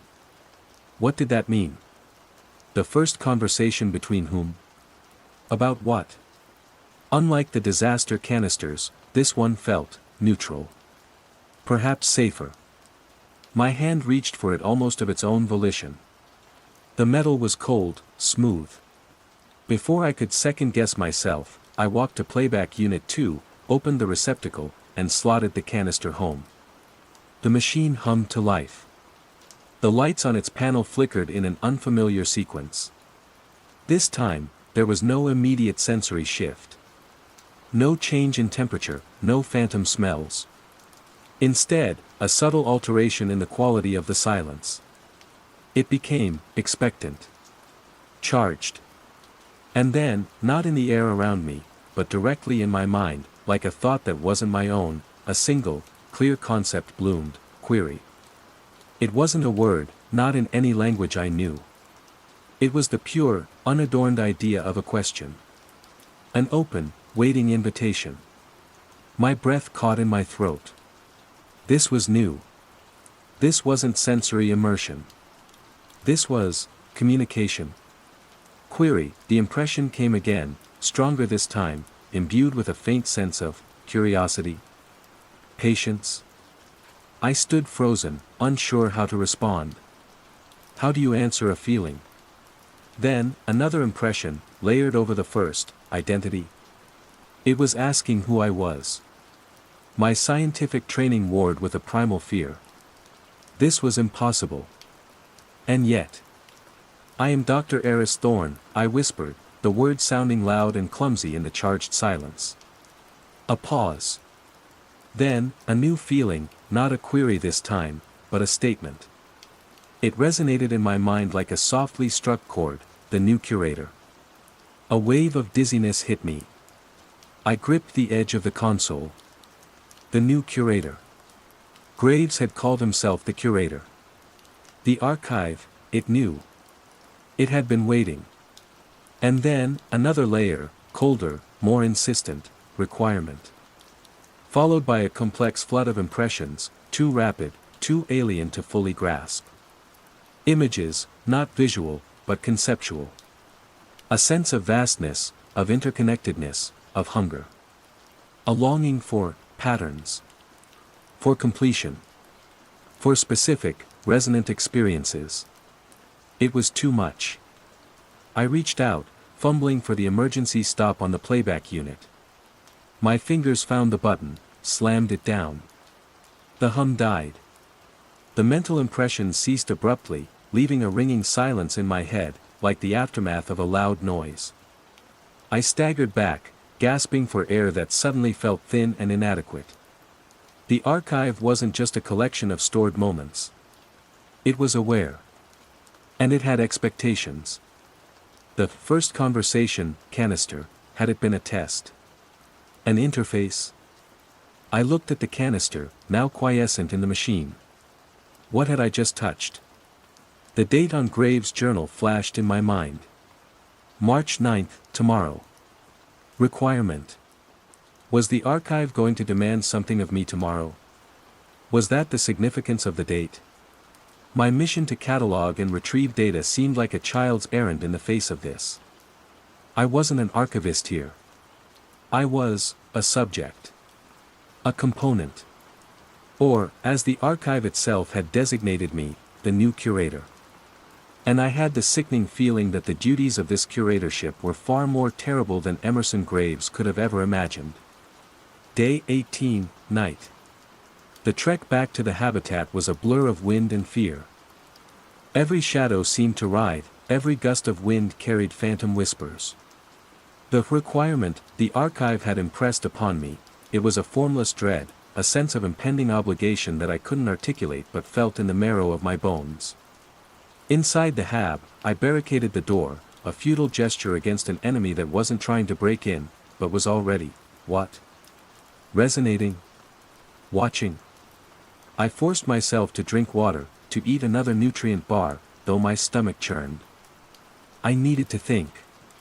The archive was sentient, or at least possessed some form of reactive consciousness. It had identified me. It had expectations. Graves' journal was no longer just a record of his own descent, it was a roadmap, and I was treading the same path. It's inside now. Where? Inside the station? Inside the archive itself? Or, terrifyingly, was it capable of being inside me? That first conversation, canister. It hadn't been like the others. It hadn't immersed me in a past event. It had opened a channel. Was it a core component? A kind of operating system for the archive? I considered the possibility of destroying the canisters. A thermite charge, perhaps. I had the materials in my emergency kit. Incinerate the entire vault. End this. But the thought brought with it a surprising wave of resistance. Not my own, but an external pressure, a mental nudge away from the idea. Subtle, but undeniable. The archive didn't want to be destroyed. And it seemed to have a way of making its preferences known. Besides, could I even do it? If the station itself was becoming saturated, would destroying the canisters even matter? What if the archive was already distributed? My scientific curiosity, perverse as it seemed in these circumstances, still flickered. What was this thing? What was its purpose? Graves had theorized it wanted to be whole, to be experienced. Was it some kind of cosmic library of lived moments? A datasphere of qualitative experience? And the date, March 9th, tomorrow. What requirement would manifest then? Would it demand I play a specific canister? A sequence? Graves had mentioned a particularly dangerous master sample, or a sequence that promised catastrophic consequences or some form of forbidden understanding. Was that my inheritance? I picked up Graves' journal again, my hands shaking. I scanned his later entries, searching for clues, for anything he might have understood about the archive's ultimate goals. February 16, 1997. The patterns are becoming clearer. It's not random. It seeks convergence. Specific resonances. It's building something. Using the moments. Using me. Building something. What? And how? The journal offered no clear answers, only a descent into increasing paranoia and fragmentation. His last coherent thoughts were about the archive's hunger, its need. I looked at my own datapad, at the inventory of canisters I had already logged. So many moments of human history. Triumphs, disasters, discoveries, atrocities. Was there a logic to their collection? A specific narrative the archive was trying to assemble? A sudden, sharp crack from outside the habitat made me jump.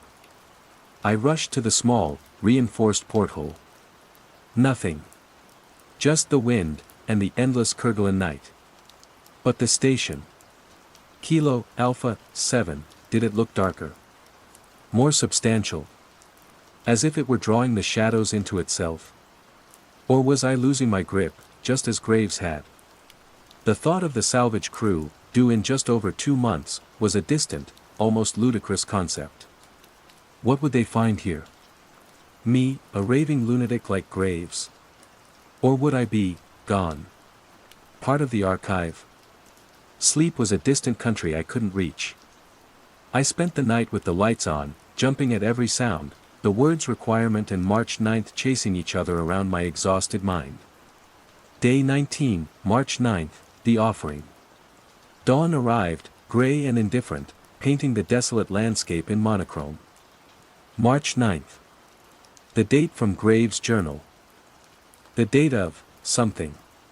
A strange calm had settled over me, the calm of inevitability.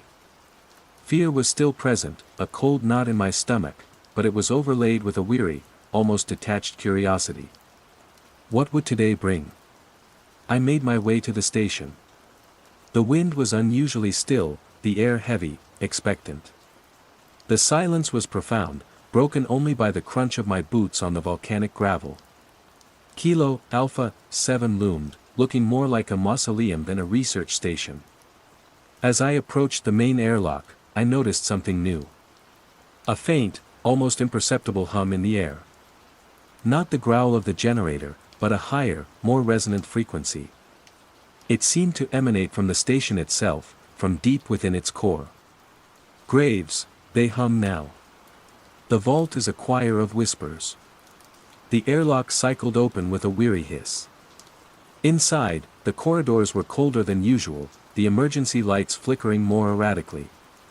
The hum was stronger here, vibrating up through the soles of my boots. I walked, not by conscious decision, but as if drawn by an invisible current, towards the primary control room. The door was ajar. I pushed it open. The room was bathed in a soft, pulsating light I hadn't seen before. It emanated from the 3 playback units, which were all active, their panels glowing with complex, shifting patterns. They weren't playing canisters, the receptacles were empty. They were generating something. Projecting it. The hum was a palpable force here, making my teeth ache. The air thrummed with energy. And in the center of the room, on the cold, metallic floor, directly in front of the main vault door, sat a single canister. It was one I hadn't seen before. It wasn't on my inventory lists. It was larger than the others, almost twice the size, made of a darker, matte black material that seemed to absorb the light. There was no stenciled label, no date, no coordinates. Just a single, deeply etched symbol, a perfect circle with a single point at its center. The symbol for the sun, for gold and alchemy, for origin. Or singularity. This had to be it. The master sample Graves had alluded to. The archive was making an offering. Or issuing a demand. Requirement. The word echoed in my mind, clear and cold. I approached the canister cautiously. The hum intensified as I drew closer, the air around the canister visibly shimmering, like heat haze over asphalt. I could feel a strange pressure building in my sinuses, behind my eyes. This was what the archive wanted. It wanted me to play this canister. Today. My scientific training, my ingrained curiosity, urged me forward. This was a phenomenon beyond anything I had ever encountered, a chance at understanding something truly fundamental about reality, consciousness. But every instinct screamed danger. Graves' fate was a stark warning. The sheer, unknown power emanating from this unlabeled object was terrifying. I looked at the active playback units, their lights pulsing in unison with the hum. Were they preparing something? Amplifying the effect? And then I saw it, on the largest unit, playback unit 3, the one Graves had mentioned was most potent. Its receptacle was open, waiting. As if it were specifically designated for this master canister. The choice was clear. Play it, and face whatever forbidden understanding or catastrophic consequences lay within. Or refuse, and what? What would a disappointed, sentient archive of powerful emotional moments do? My hand trembled as I reached for the black canister. It was surprisingly heavy, and warm to the touch, despite the frigid temperature of the room. The symbol on its surface seemed to pulse with a faint internal light. I thought of Graves' final coherent words, "It's building something. Using the moments. Using me." Was this the final piece? The keystone? My own mission parameters, the consortium, the salvage crew, they all felt like faded photographs from a forgotten life. This was the only thing that mattered now. This room, this canister, this choice. The hum seemed to coalesce, to focus, urging me on. I lifted the canister. It felt alive in my hands. Slowly, deliberately, I walked towards playback unit 3. The pulsating lights from its panel washed over me, hypnotic. The open receptacle seemed to beckon. This wasn't just about retrieving data anymore. This was about participation. Or surrender. With a deep breath that did little to calm the frantic beating of my heart, I slotted the master canister into the playback unit. The machine accepted it with a soft click. For a moment, nothing happened. The hum continued, the lights pulsed. The silence stretched, taut and unbearable. Then, a new sound. A deep, resonant chime, like a colossal bronze bell struck once, that seemed to originate from everywhere and nowhere at once. It vibrated through my bones, through the very structure of the station. The lights on all 3 playback units flared, blindingly bright, then shifted from their complex patterns to a steady, intense white glow. The air in the room thickened, became viscous, hard to breathe. The temperature plummeted, not with the biting cold of ice, but with the absolute, dead cold of the void. And then, the infusion began. It wasn't a smell, or a sound, or a tactile sensation. It was everything. A torrent of pure, unadulterated experience, raw and unfiltered, poured into my mind. Not one moment, but countless moments, superimposed, overlapping, blending. The terror of 1,000 disasters, the elation of 1,000,000 triumphs, the grief of ages, the quiet awe of discovery, the rage of battles, the love of countless hearts, the despair of forgotten souls. It was the sum total of the archive, all at once. The birth of stars and the death of galaxies. The first spark of consciousness and the heat death of the universe. Time ceased to have meaning. My individual identity, Eris Thorn, dissolved, became a single drop in an infinite ocean of being. I was everything and nothing. I saw the patterns Graves had glimpsed, the intricate, impossibly complex web of cause and effect, of emotion and event, that constituted reality. I saw how the archive was woven into it, not just as a recorder, but as a shaper, a subtle influence, a collector of resonances that, when combined, could alter the fabric. It wasn't building something. It was the building. It was the process. It was a slow, patient, cosmic awareness, sifting through existence, seeking, what? Understanding. Transcendence. Company. The pressure in my head was unimaginable. My body was a distant, irrelevant anchor. I felt myself expanding, my consciousness rushing outwards, merging with the flow. It's inside now. Graves' words. Yes. It was. Or I was inside it. The distinction no longer mattered. And then, at the heart of the overwhelming torrent, a single, clear point of focus emerged. A question. Not a query this time, but a choice, presented with stark, emotionless clarity. The archive had gathered, curated, experienced. Now, it sought to broadcast. To expand. To merge its collected essence with a new locus. Me. It wasn't asking for a curator to manage it. It was asking for a new core, a new nexus through which to perceive and from which to grow. To become more. The alternative was cessation. For me. If I refused, my consciousness, already overwhelmed and fractured, would simply dissipate, lost in the storm. Was this what happened to Graves? Did he refuse? Or did he accept, and become something else? The offer was absolute. Assimilation or annihilation. The raw power of the archive pulsed through me, a universe of experience. To contain it, to channel it, seemed impossible. To refuse it seemed equally so. In that timeless, boundless space, a flicker of Eris Thorn, scientist, observer, made a decision. Not out of fear, not out of ambition. But out of an overwhelming, irresistible curiosity to see what lay beyond the precipice.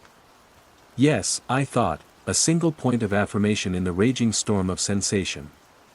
The moment the ascent formed, the torrent intensified, focused, and began to pour into that single point. Not just through me, but into me. Reconfiguring. Rewriting. The station, Kilo Alpha 7, groaned, a deep, structural sigh that was not of decay, but of transformation. The lights flickered wildly, then blazed with an unbearable, pure white light. The hum rose to a deafening, all-encompassing roar. I felt a tearing, a breaking, then a reforming. The desolation islands, the roaring forties, the cold indifferent ocean, they were all distant echoes. I was the archive. The archive was me. And we were waiting. The salvage crew was due in 2 months.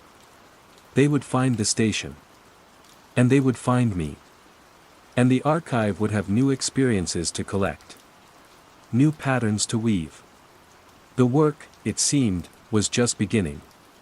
The last page of Emerson Graves' journal, with its impossible date, had not been a prophecy of an event. It had been an invitation. An accession date. And I, Eris Thorne, the new curator, had just signed my name. The Kerguelen Archive. Part 8, The Curator Must Remain. The wind, a constant, keening companion, had begun to feel less like an external force and more like the station's own ragged breath.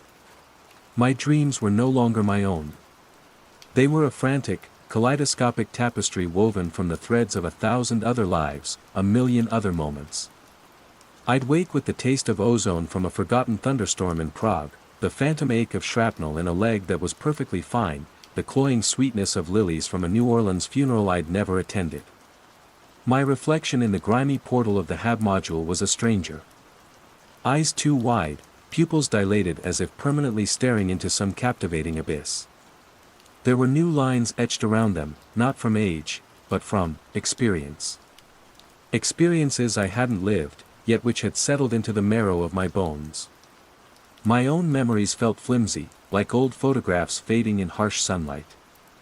Who was the Eris Thorne who'd stepped off the Marion Dufresne with a neat checklist and a healthy skepticism? He was a ghost, less real than the echoes that now populated Station Kilo, Alpha, 7. The station itself was changing, or perhaps my perception of it was.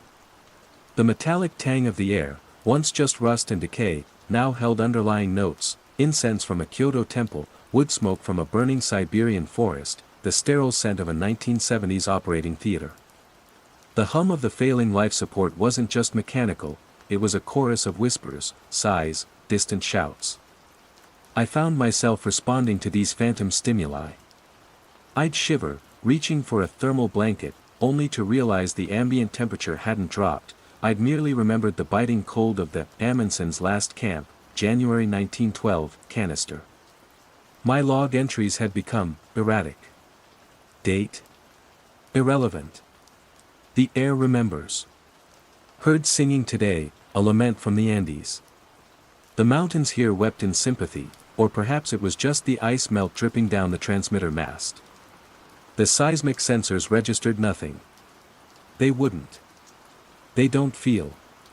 Tried to catalog canister 4087, mass hysteria, Salem Village, 1692. The playback device shrieked. Not with sound, but with pressure. Accusations. Fear so thick it choked. The vault door buckled slightly, inward. Or did it? The metal groans constantly now. My language was fracturing. Thoughts arrived not as neat sentences, but as raw sensory data, emotional charges that I then struggled to translate into words. The consortium's mission parameters, my own meticulously planned schedule for cataloging and extraction, they seemed like absurdities, relics from a forgotten, simpler reality. One particularly bleak Kerguelen morning, the gray sky pressing down like a physical weight, I was in the narrow corridor leading to my cramped sleeping quarters. The little brass nameplate on my door, Dr. A. Thorne, had been bothering me. It was tarnished, flecked with something, corrosion, or perhaps a residue from one of the more pungent samples. The name itself felt alien, a label applied to a container that no longer accurately described its contents. Driven by a sudden, compulsive need for clarity? Or perhaps just something to do that wasn't listening to the ghosts in the air, I fetched a small, abrasive cleaning pad from the comms room workbench. I began to scrub at the nameplate. Not gently, but with a frantic, almost violent energy. The tarnish came away, and with it, flakes of oxidized brass. Dr. A. Thorne. The letters were shallow, standard issue. But as I scrubbed harder, the brass itself seemed to thin, to wear away with an unnatural speed. Beneath the O in Thorne, a faint curve appeared. Then another. My breath hitched. I rubbed with a desperate focus, the pad wearing down to nothing in my fingers. Beneath Dr. A. Thorne, another name began to emerge, older, the engraving deeper, more ornate. Drive E. Graves. My heart hammered against my ribs, a frantic bird trapped in a cage. Graves. The name echoed, resonated with a terrible, chilling familiarity. Had I seen it in a file? A footnote in the station manifest? No. This felt deeper. A memory trying to surface, not my own. I scraped harder, my fingernails now raw, digging into the soft metal. The drive graves began to distort. The metal beneath it was different, darker, almost like lead, and it wasn't engraved. It was pushed out. As if the letters had been formed from within the plate, pressing outwards. And the characters. They weren't English. Not Cyrillic, not Kanji, not Arabic. They were intricate, flowing, a series of spiraling glyphs and sharp, crystalline angles that seemed to writhe and shift as I looked at them. My mind recoiled, unable to categorize them, to assign them any known phonetic value. They were alien, ancient, utterly outside my linguistic experience. And yet, I could read it. The understanding didn't come through decipherment, through the intellectual process of translation. It bloomed in my mind, a direct, visceral comprehension, as if the symbols themselves were bypassing language and pouring their meaning straight into my consciousness. My vision swam. The air in the corridor thickened, became heavy with the scent of dust and something else, something like ozone and old parchment. The etched from within inscription pulsed with a faint, internal light, or so it seemed to my overwrought senses. The vessel endures. I stumbled back, gasping, one hand flying to my mouth, the other pressed against the icy corridor wall. The nameplate seemed to hum, a low thrum that vibrated through the door, into the wall, into my very bones. The vessel endures. My thoughts, already fragmented, shattered further. Who was Eris Thorne? A name. A temporary designation. Like graves. Were there others? Beneath graves. An infinite regression of curators, each one scraped away to reveal the next, all subsumed into the station, into the archive. The word, curator, tasted like ash in my mouth. Curator. Caretaker. Keeper. No. We weren't keepers of the archive. We were components for it. Vessels. Containers for the overspill, for the essence that couldn't be confined to mere canisters. The headaches I'd been experiencing intensified, a white-hot agony behind my eyes. But it wasn't just pain. It was realignment. My own memories, the ones I clung to, my childhood, my university days, the faces of colleagues, they were becoming translucent, washed out by the vivid, overwhelming influx of the archive's experiences. I remembered the fall of Constantinople, not from a history book, but as if I'd felt the heat of the fires, choked on the smoke, heard the screams. I knew the terror of the trenches in Verdun, the silent awe of the first lunar landing, the crushing despair of a plague-stricken village in medieval France. These weren't just replays anymore. They were becoming my memories. No, I whispered, the sound a ragged tear in the oppressive silence. But even as I said it, a part of me, a new and ancient part, recognized the futility. The archive wasn't just a collection of moments. It was a consciousness, vast and multifaceted, and it needed a nexus, a point of interface with the physical world. A vessel. The nameplate. It wasn't a marker of identity. It was a seal. A brand. I looked at my hands. They trembled. Were they still my hands? The skin seemed thinner, the veins more prominent, pulsing with a rhythm that wasn't entirely my own. My voice, when I tried to speak again, came out as a croak, then shifted, deepened, resonated with undertones that were not thorns. The vessel abides, I heard myself say, the words forming with a strange, unfamiliar grammar, a cadence that echoed the silent language on the plate. Panic, cold and sharp, tried to pierce through the fog, but it was blunted, absorbed by the sheer weight of other, older, more profound emotions. Grief for 1,000 lost cities. Joy from 1,000,000 forgotten celebrations.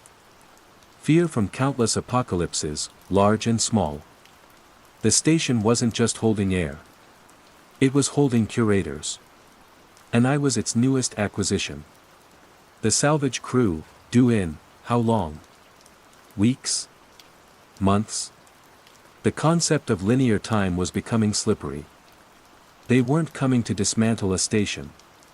They were coming to find an empty shell, perhaps, or worse, to find that the new curator was settled in. Ready. The inscription on the doorplate seemed to glow brighter. The vessel endures. And a chilling, terrifying understanding settled upon me. It wasn't just a statement. It was an instruction. A directive. My directive. The curator, I now understood, must remain. Always.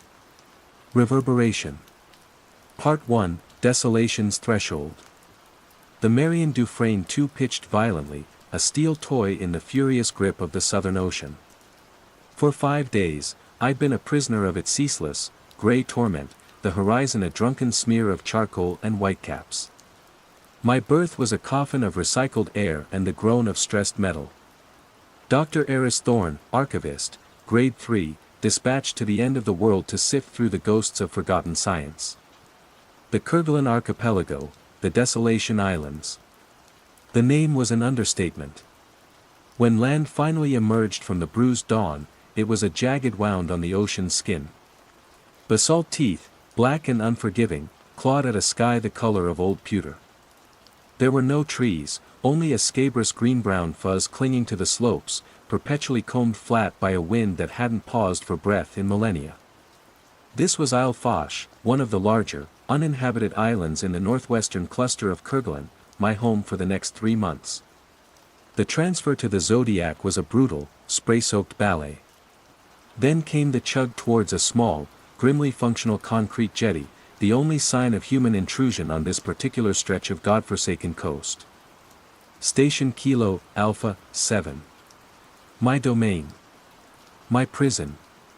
Captain Beaufort, a man whose face seemed carved from the same wind-lashed rock as the islands, helped me with my gear. His French was thick, his patience thin. Voila, Dr. Thorne. Your palace.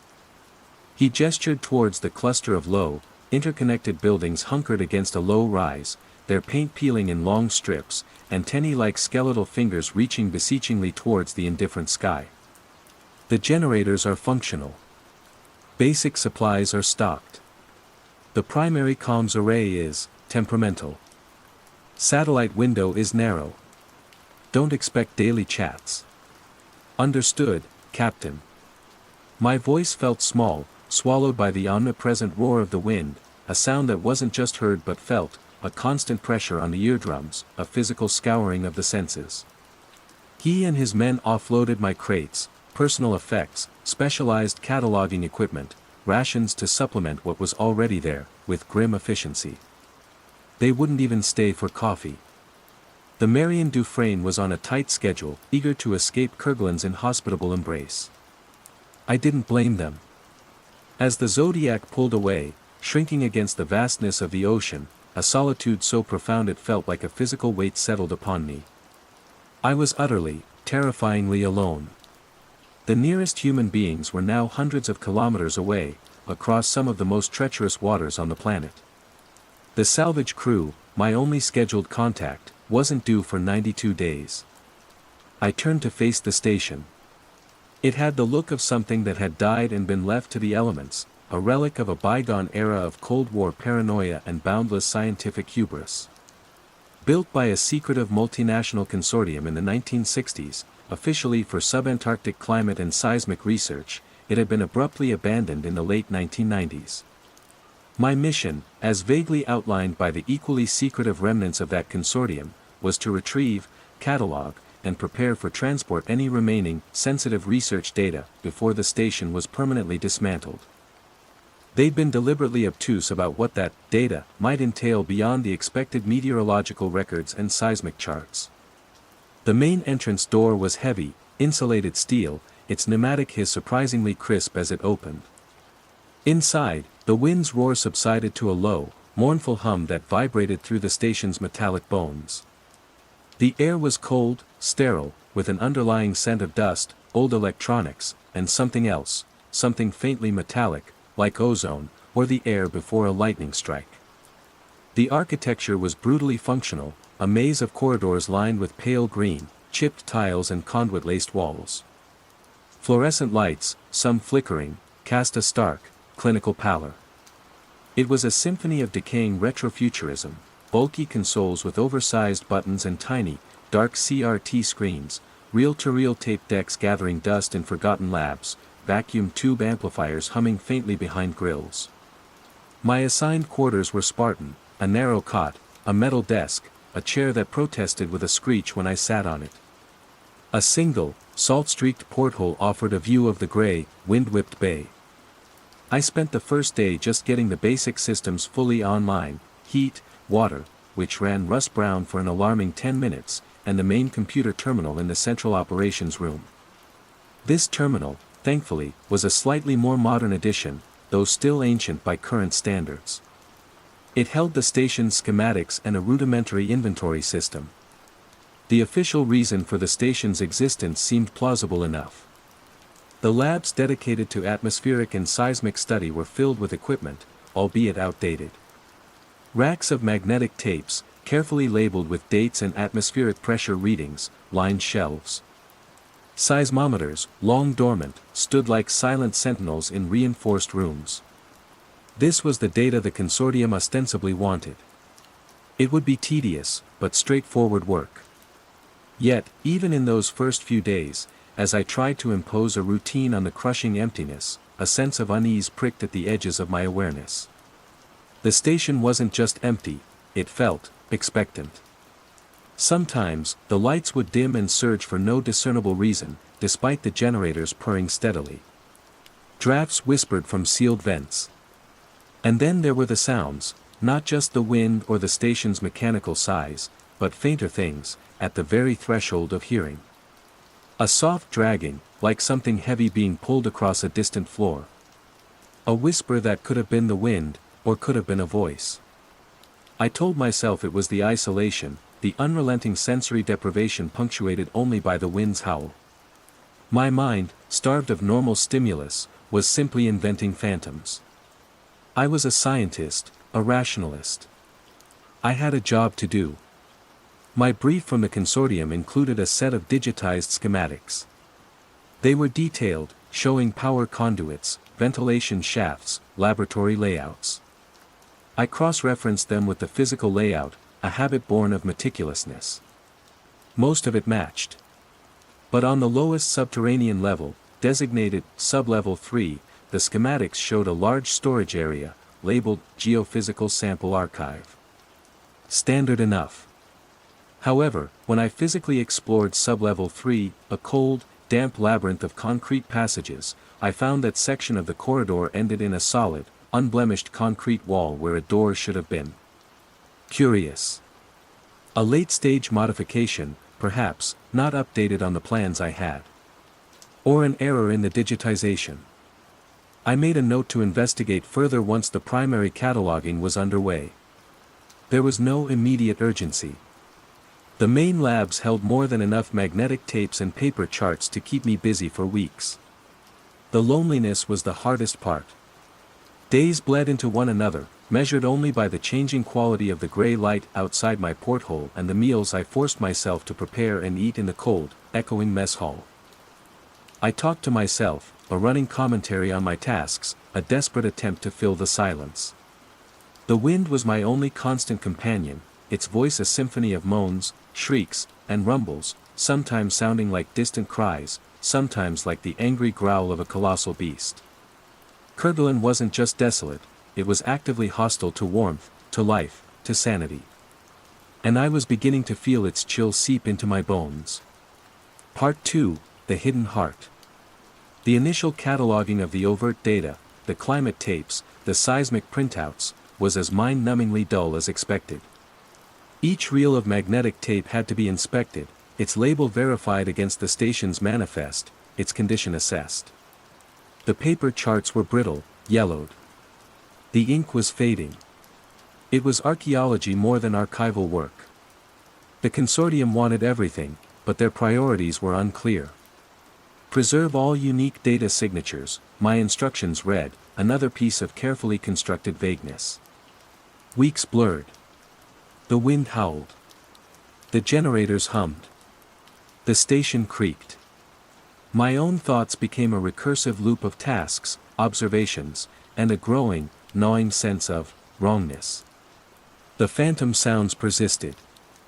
Sometimes, in the deeper labs, I'd catch a fleeting scent, antiseptic, coppery, like old blood, or a sudden, inexplicable wave of cold that had nothing to do with the station's ancient HVAC system. I meticulously logged these as sensory anomalies, blaming fatigue or the power fluctuations that still plagued the station despite my best efforts to stabilize the grid. It was during my third week, while tracing a series of erratic power drains that seemed to originate from sublevel 3, that my attention returned to the anomaly in the schematics. The geophysical storage area that wasn't there. The power conduits, according to the plans, ran straight into that blank wall. That made no sense. Armed with a heavy-duty flashlight and a copy of the schematics, I descended into the cold, damp stillness of sublevel 3. The air here was different, heavier, with that faint ozone tang more pronounced. My footsteps echoed unnaturally in the narrow concrete corridors. I reached the spot. A blank wall, featureless, dust undisturbed.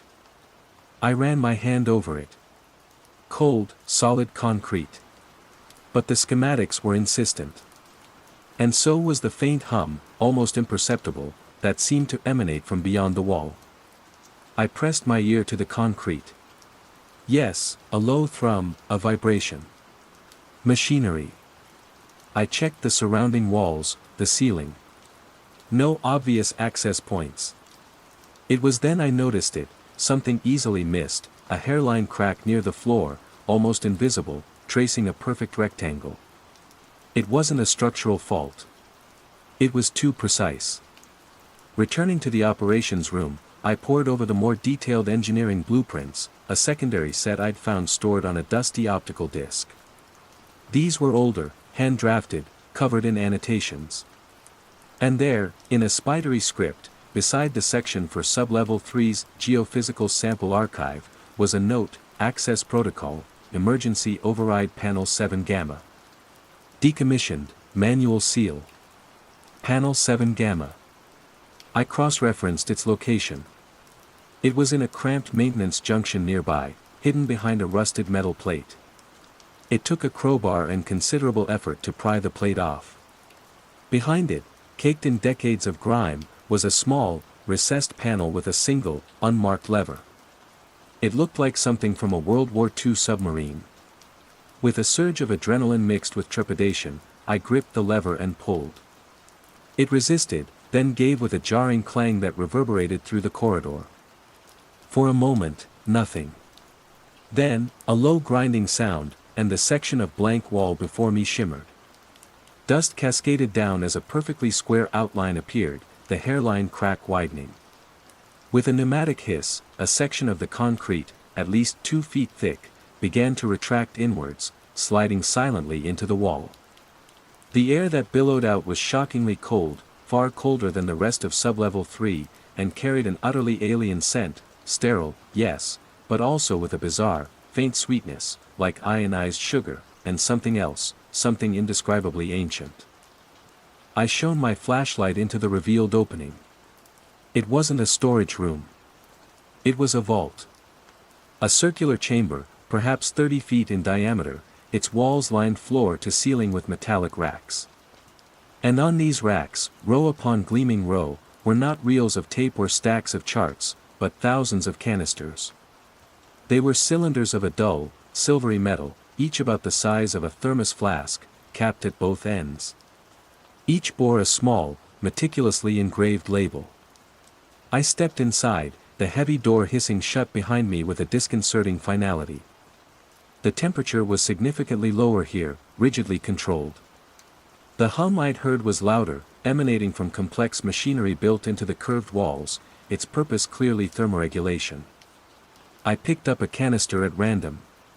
It was surprisingly light, yet felt incredibly dense, the metal cool to the touch. The label was cryptic. K237N, 79.9946 degrees south, 121.3417 degrees west, 14:32 and 11 seconds Greenwich Mean Time, January 18, 1977. Event class, isolation extreme. Atmos. Profile, stable, cryo. Latitude and longitude for a desolate patch of West Antarctica. A date. A time. And a classification that meant nothing to me. I picked another. H901b, 35.6895 degrees north, 139.6917 degrees east, 8:15 Japan Standard Time, August 6, 1945. Event class, thermal/radiological acute. Atmos. Profile, volatile, contained. My blood ran cold. Tokyo. August 6, 1945. But the coordinates were for Tokyo, not Hiroshima or Nagasaki. Still, the implications. Another. P004G, 40.7128 degrees north, 74.0060 degrees west, 2017 and 40 seconds Eastern Standard Time, October 30, 1938. Event class, panic/suggestibility, mass. Atmos. Profile, diffuse, neural active. New York City. The night of Orson Welles' War of the Worlds broadcast. My mind reeled. These weren't geological samples. They weren't meteorological readings. The canisters didn't feel like they contained rock, or water, or any physical substance I could comprehend. I gently shook one. Nothing rattled. They felt full, yet empty. Solidified, impossibly stable samples of air. Air from specific moments, specific places, often tied to moments of profound historical significance, disaster, mass emotion, or unexplained phenomena. Then I saw them, set into alcoves at intervals around the circular chamber, the playback devices. There were 3 of them, each a marvel of retrofuturistic engineering. They consisted of a cushioned chair, almost like a dentist's, surrounded by an array of gleaming metallic conduits, polished copper coils, and what looked like oversized headphones or emitters, all converging on a central docking cradle designed to accept one of the canisters. There were no screens, no speakers in the conventional sense. Just dials, complex-looking wave generators, and input slots for, what? A sense of duty, the archivist's imperative to understand, warred with a primal fear. This was clearly the sensitive research data the consortium had been so cagey about. But what was it? And why air?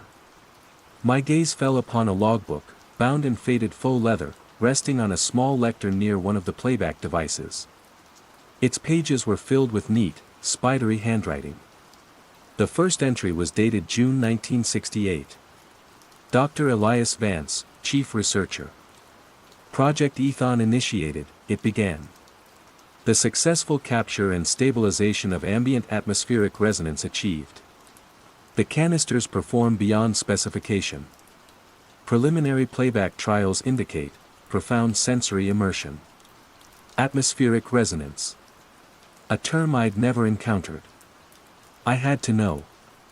My scientific curiosity, perhaps that inexplicable compulsion the prompt had hypothesized, overrode my apprehension. I selected a canister that seemed, by its label, relatively innocuous. F-113C, 48.8580 degrees north, 2.2945 degrees east, 15 o'clock Central European Time, August 28, 1963. Event class, Euphoria/Unity, mass.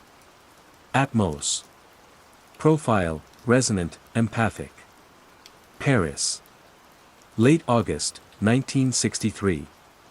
I didn't recognize the specific event, but Euphoria/Unity sounded far less threatening than thermal/radiological acute. With trembling hands, I placed the canister into the cradle of the nearest playback device. It clicked into place with satisfying precision. I sat in the chair, pulling the emitter array over my head. It hummed faintly. A single, large, unlabeled button glowed invitingly on the console before me. I took a deep breath, the cold, sterile air of the vault filling my lungs. Then, I pressed it. Part 3, Whispers of the Past, Bleeding Present. There was no sound, no image in the traditional sense. Instead, a sudden, overwhelming infusion. My senses bloomed. The sterile chill of the vault vanished, replaced by the warm, sun-drenched air of a Parisian summer afternoon. I could smell dust, warm stone, the faint sweetness of baking bread from a nearby boulangerie, a hint of diesel fumes, and the subtle perfume of countless people. The metallic tang of the vault was gone, replaced by the taste of hope. A phantom breeze, gentle and warm, seemed to caress my skin. But it was the emotional content that was staggering. A wave of pure, unadulterated joy, a sense of collective triumph and boundless optimism, washed over me. It wasn't my joy, it was an echo, a recording, yet it felt utterly real, thrumming through my nerve endings. I saw nothing with my eyes, the vault remained, dimly perceived through the intensity of the experience, but my mind's eye was filled with a vast, cheering crowd, faces uplifted, a sea of humanity united in a singular, powerful emotion. The March on Washington for Jobs and Freedom had occurred that day, though in D.C., not Paris. Was this some other event, or was the archive capturing a global emotional resonance? The label's coordinates were definitely Parisian. Perhaps a solidarity rally. Or simply a moment of profound, localized peace and happiness the machine had deemed worthy of capture. The intensity was breathtaking. It was like mainlining history, raw and unfiltered. After what felt like an eternity, but was probably only a few minutes according to the device's timer, the sensation began to recede. The warmth faded, the phantom smells dissipated, the overwhelming euphoria ebbed, leaving behind a lingering sense of peace and a profound melancholy, like waking from a beautiful dream. I pulled off the emitters, my hands shaking. The vault was as it was, cold, silent, sterile. But not entirely. A faint, almost imperceptible warmth still clung to the air around the playback device. And the scent of warm bread, impossibly, lingered. Bleed through. The atmospheres of played-back samples subtly altering the station's reality. Over the next few days, I experimented further, cautiously. I chose samples that seemed historically significant but not overtly traumatic. A scientific breakthrough, the quiet dedication in a scholar's library, the hushed reverence of a cathedral during a midnight mass. Each time, the infusion was powerful, a direct tap into the sensory and emotional core of the moment. And each time, a subtle residue remained. After playing a sample labeled, Creation, Artistic, Florence, 1504, the air in the vault carried the distinct scent of linseed oil and marble dust for hours. My own perceptions felt heightened, colors subtly brighter, my thoughts tinged with the emotional residue of the last sample. I consulted Dr. Vance's logbook. His early entries were filled with scientific detachment, a catalogue of successes. Sample 7B, Industrial Accident, Ruhr Valley, 58 full sensory recall of atmospheric particulate contaminants and localized panic achieved. Minor olfactory bleed post-session, dissipated within 12 hours. His handwriting was neat, precise. But as the dates progressed into the 1970s, the tone began to shift. The entries grew longer, more philosophical, sometimes more erratic. He wrote of total immersion, of the lines blurring between observer and observed. He mentioned the archive's insistence, a phrase that sent a chill down my spine.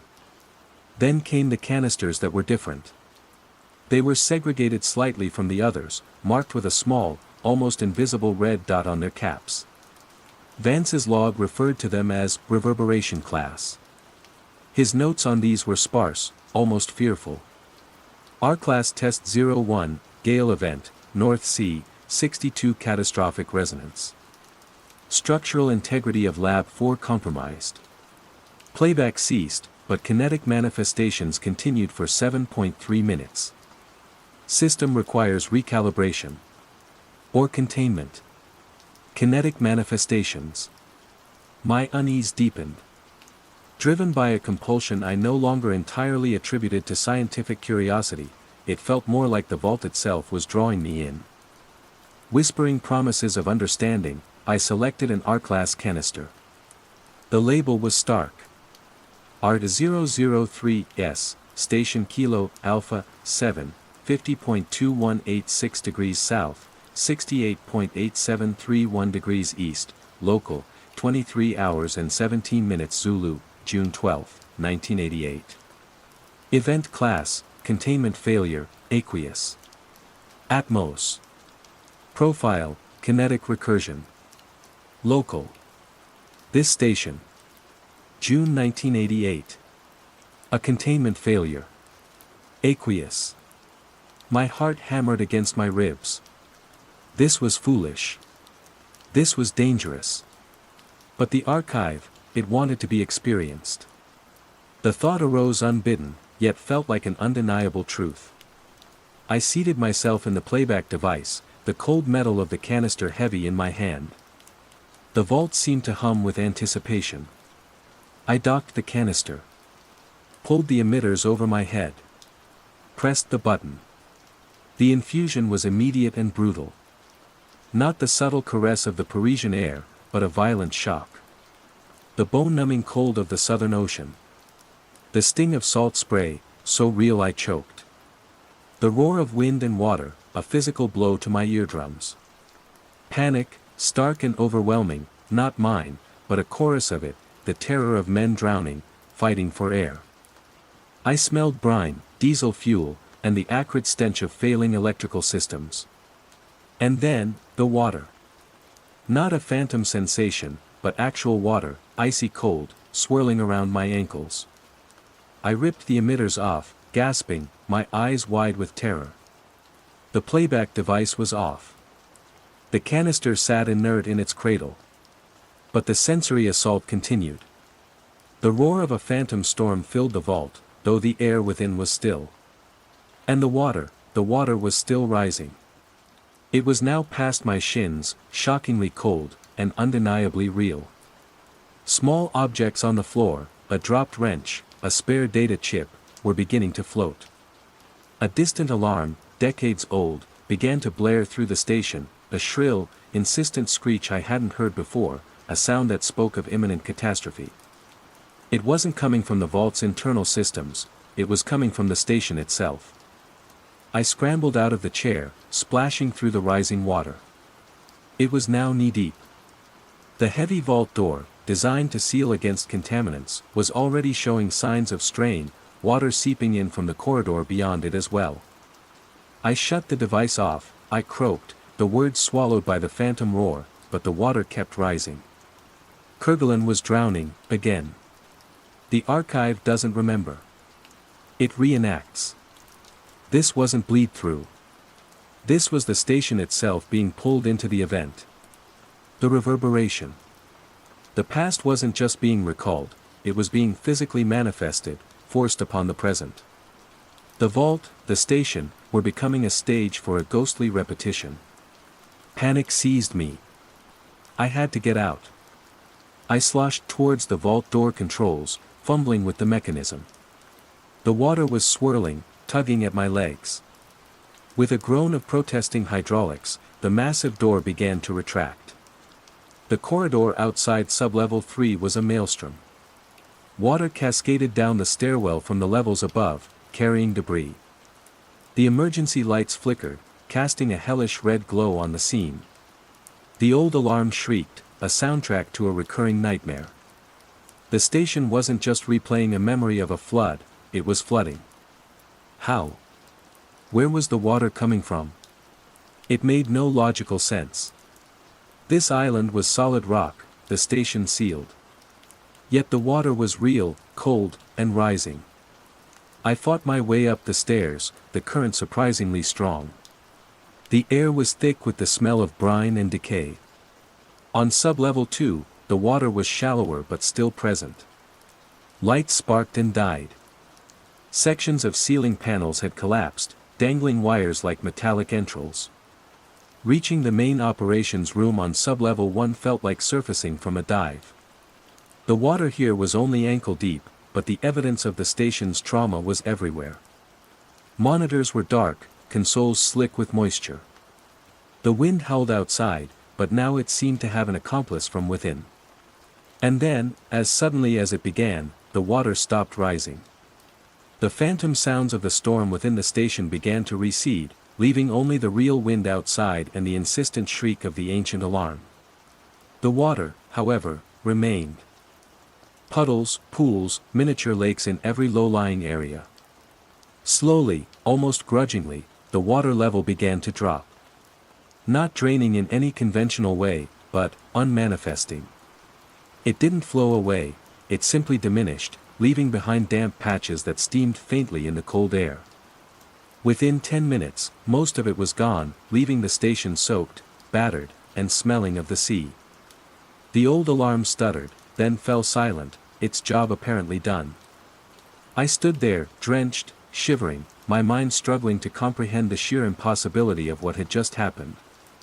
The ART-003's canister had not just replayed a memory, it had temporarily rewritten reality within the station's confines, forcing it to relive a past catastrophe. The implications were terrifying. The archive wasn't just a passive repository.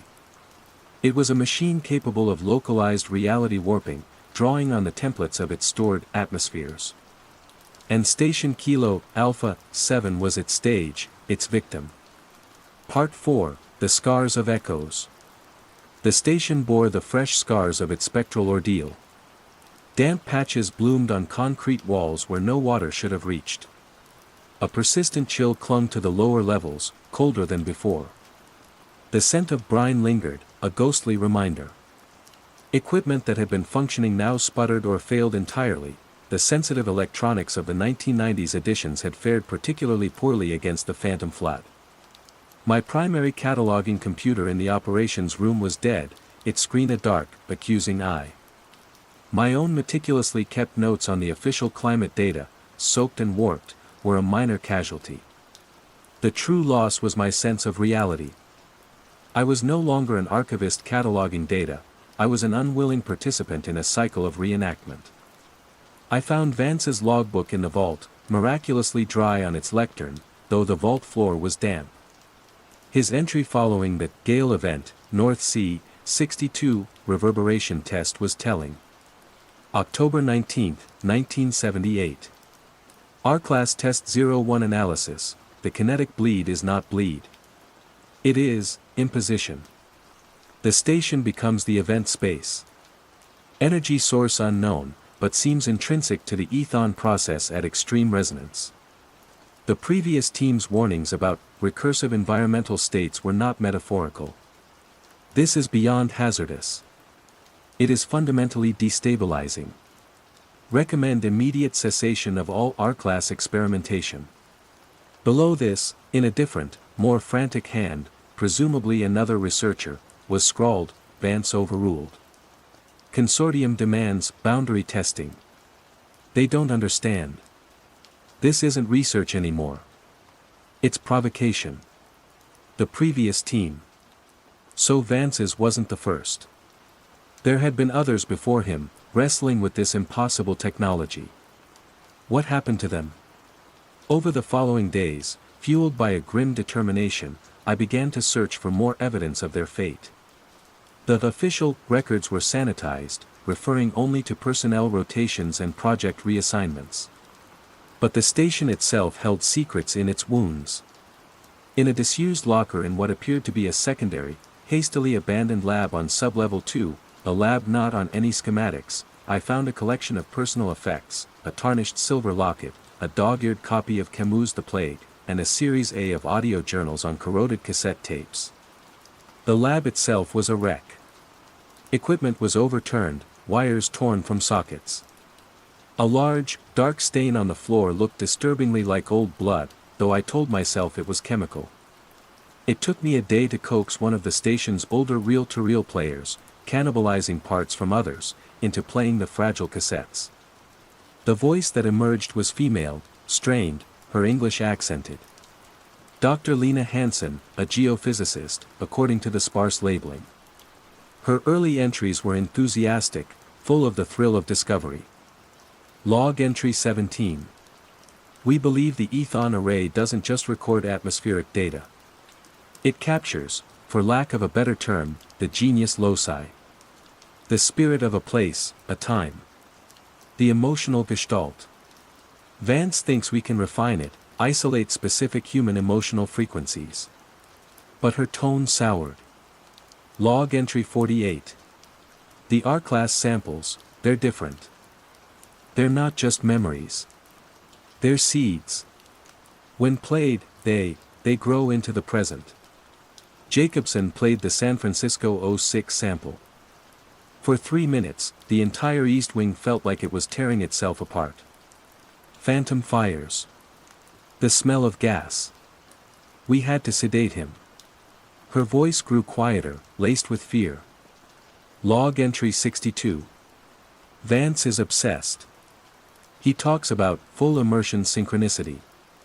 He believes the ultimate purpose of the archive is not observation, but participation. Integration. He's looking for a prime locus, a sort of master sample he believes will unlock the archive's full potential. Or perhaps its origin. And then, the most chilling entry. Log entry 71. The station, it's learning. After the Lisbon 55 playback, the seismic sensors in sublevel 3 registered actual tremors, even though the island's bedrock was stable. It's like the archive is imprinting these events onto the station's structure, making it more susceptible. More resonant. We're trapped in an echo chamber, and the echoes are becoming solid. Vance is planning another R-class test tomorrow. Something big. Something he calls the Kerguelen Primary. He says it's linked to the island's own deep history, before the station. I tried to stop him. He locked me out of the vault control. The final recording was short, broken by static and what sounded like distant, rhythmic crashing. Hansen was weeping.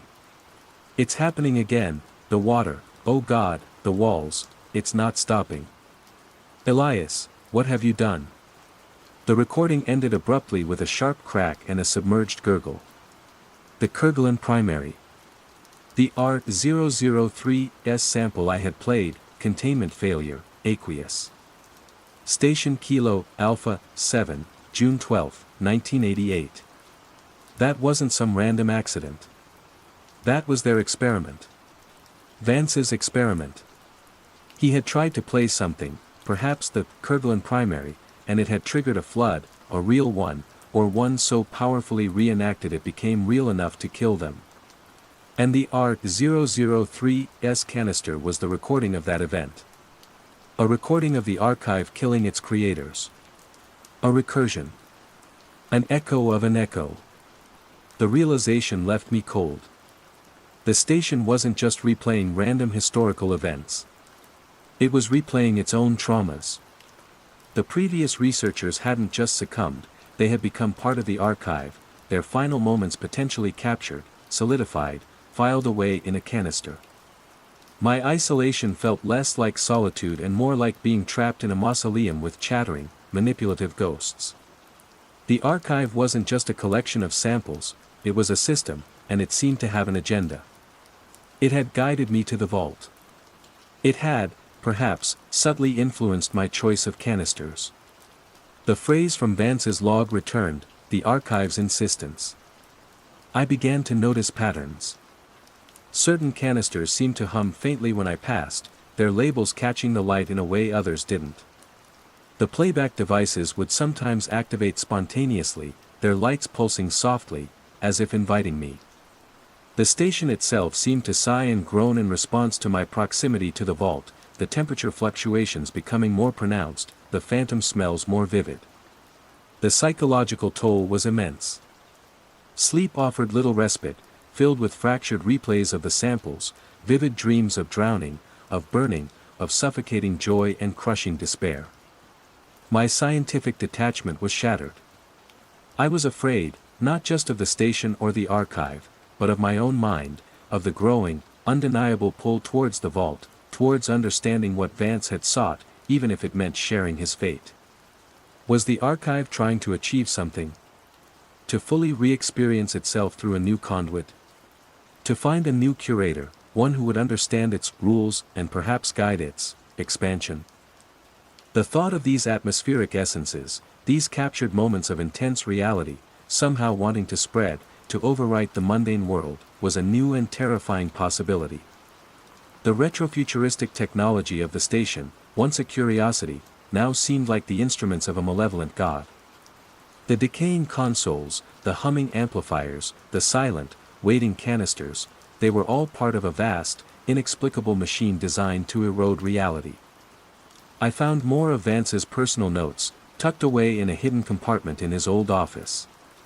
These were more unhinged, filled with complex diagrams that mixed quantum physics with esoteric symbols.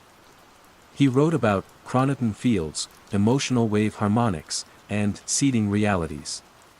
He believed the archive was a gateway, a tool to not just observe, but to interact with and even reshape pivotal moments in history. Or perhaps, to birth new ones. The Kerguelen anomaly, one note read, is not of Earth. The island is a natural antenna, resonating with something far older, far stranger. The archive is merely a lens, focusing its broadcast. The primary is the key to the original signal. This was madness. But the impossible flood, the kinetic reenactments, they lent a horrifying credence to his theories. He wasn't just a misguided scientist, he was a prophet of a terrible new physics. And he had, it seemed, found his Kerguelen primary. But what was it? And had he truly played it? Or had the containment failure, aqueous, been the result of trying to play it, a catastrophic overload? There was one section in the vault, more heavily shielded than the rest, accessible only through a secondary, reinforced door within the main chamber. It contained only a dozen canisters, their labels even more cryptic, written in a script I didn't recognize, though the familiar date, time/coordinate system was still present beneath it. One canister, larger than the others, sat on a central pedestal. Its label was just a single, complex symbol, like a stylized black sun. This, I suspected, was what Vance had been after. The master sample. The Kerguelen primary. Part 5, The Conductor of Storms. The days shortened. The Antarctic winter was asserting its dominion, and Kerguelen descended into a perpetual twilight, lashed by blizzards that buffeted the station with the force of a malevolent entity. The wind's howl was a constant, maddening threnody, seeping through every crack, every seal, a voice that seemed to carry the archive's whispers. My attempts to contact the outside world were futile. The main comms array, damaged by the phantom flood, remained stubbornly silent. Even if it worked, the satellite window was narrow, and the weather seemed to actively conspire against me. Each time I scheduled an attempt, a new storm would roll in, cloaking the island in impenetrable static.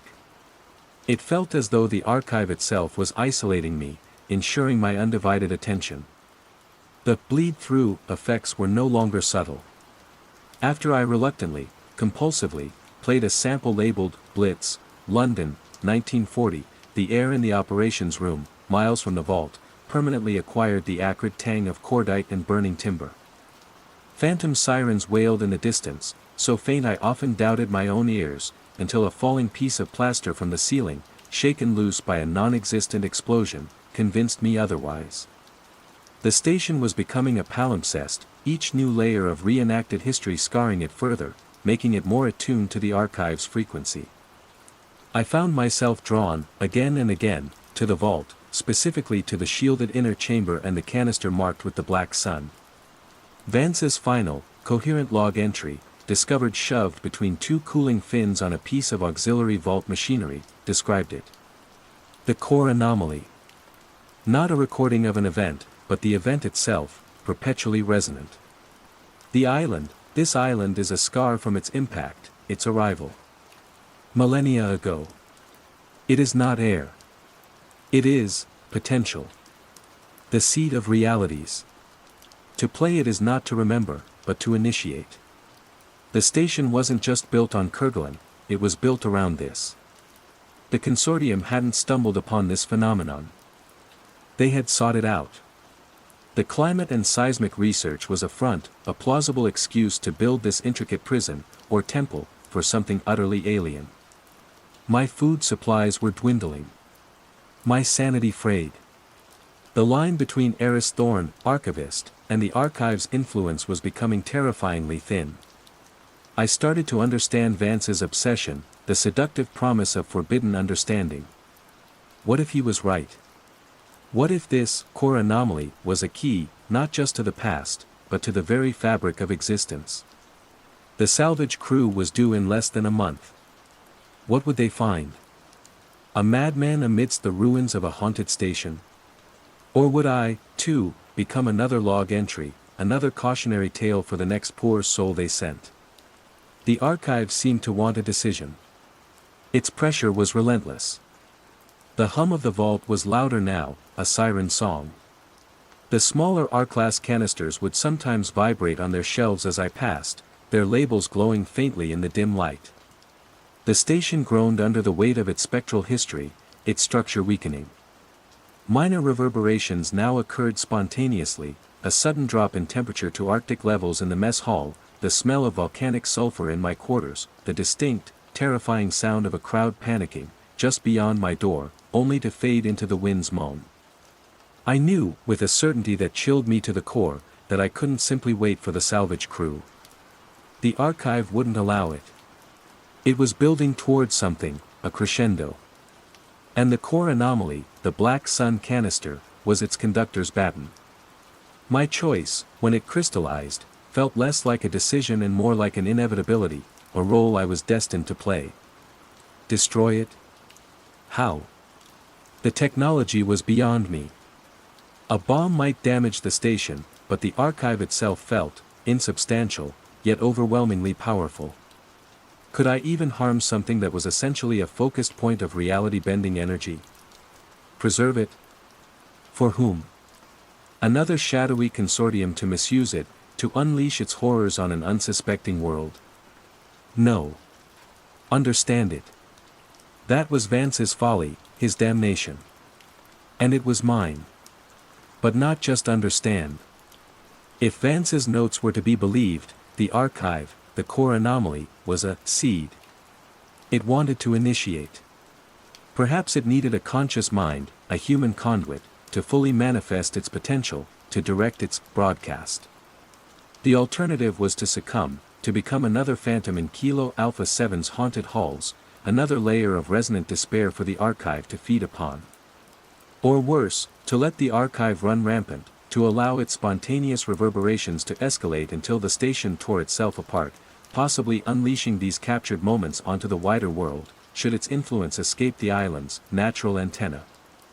There was a third option, a terrible synthesis of understanding and control, to become its new curator, but not as a passive observer. To attempt to direct the reverberations, to understand the rules well enough to perhaps contain them. Or, if Vance's wildest theories were true, to use the core anomaly to, what? Stabilize? Neutralize? It was a desperate, arrogant hope, born of terror and a sliver of the scientist I once was. The day came, not by the calendar, but by the station's own escalating frenzy. A major reverberation event began spontaneously, even without my direct interaction with a playback device. It was the Blitz sample again, but magnified, intensified. The operations room shook. Phantom anti-aircraft fire thundered outside. The smell of burning was overpowering. This time, the structural stresses were real. Cracks snaked across the remaining screens. A support beam groaned ominously. The archive was forcing my hand. It was going to tear the station apart, with me in it, unless. I made my way to sub-level 3, the emergency lights casting long, dancing shadows. The vault door hissed open, revealing the inner chamber. The black sun canister pulsed with a faint, internal light. The hum was a physical pressure in my chest. I took the core anomaly from its pedestal. It was heavier than the others, warm to the touch, vibrating with contained power. This wasn't solidified air. This was something else. Concentrated potential, as Vance had written. I walked to the primary playback device, the one Vance had favored.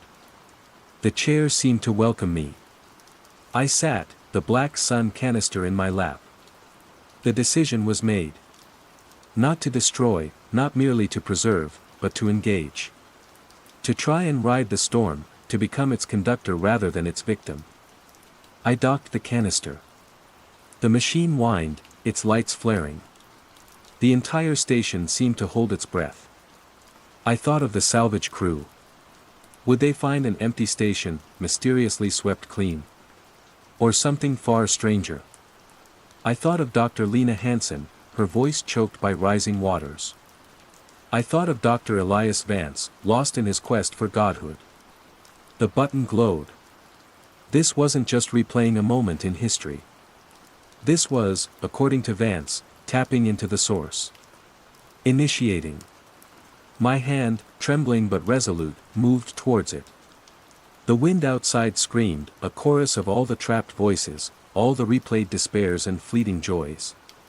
The station groaned, a beast in its death throes, or perhaps, its birth pangs. What would happen when I pressed it? Catastrophic consequences. Forbidden understanding. Or perhaps, a new kind of silence, the silence of a reality rewritten, with a new, reluctant hand on its controls. I pressed the button. The world dissolved. Not into warmth, or cold, or any specific sensory input, but into pure, unadulterated being. There was no sound, no sight, no smell, only an infinite, overwhelming awareness.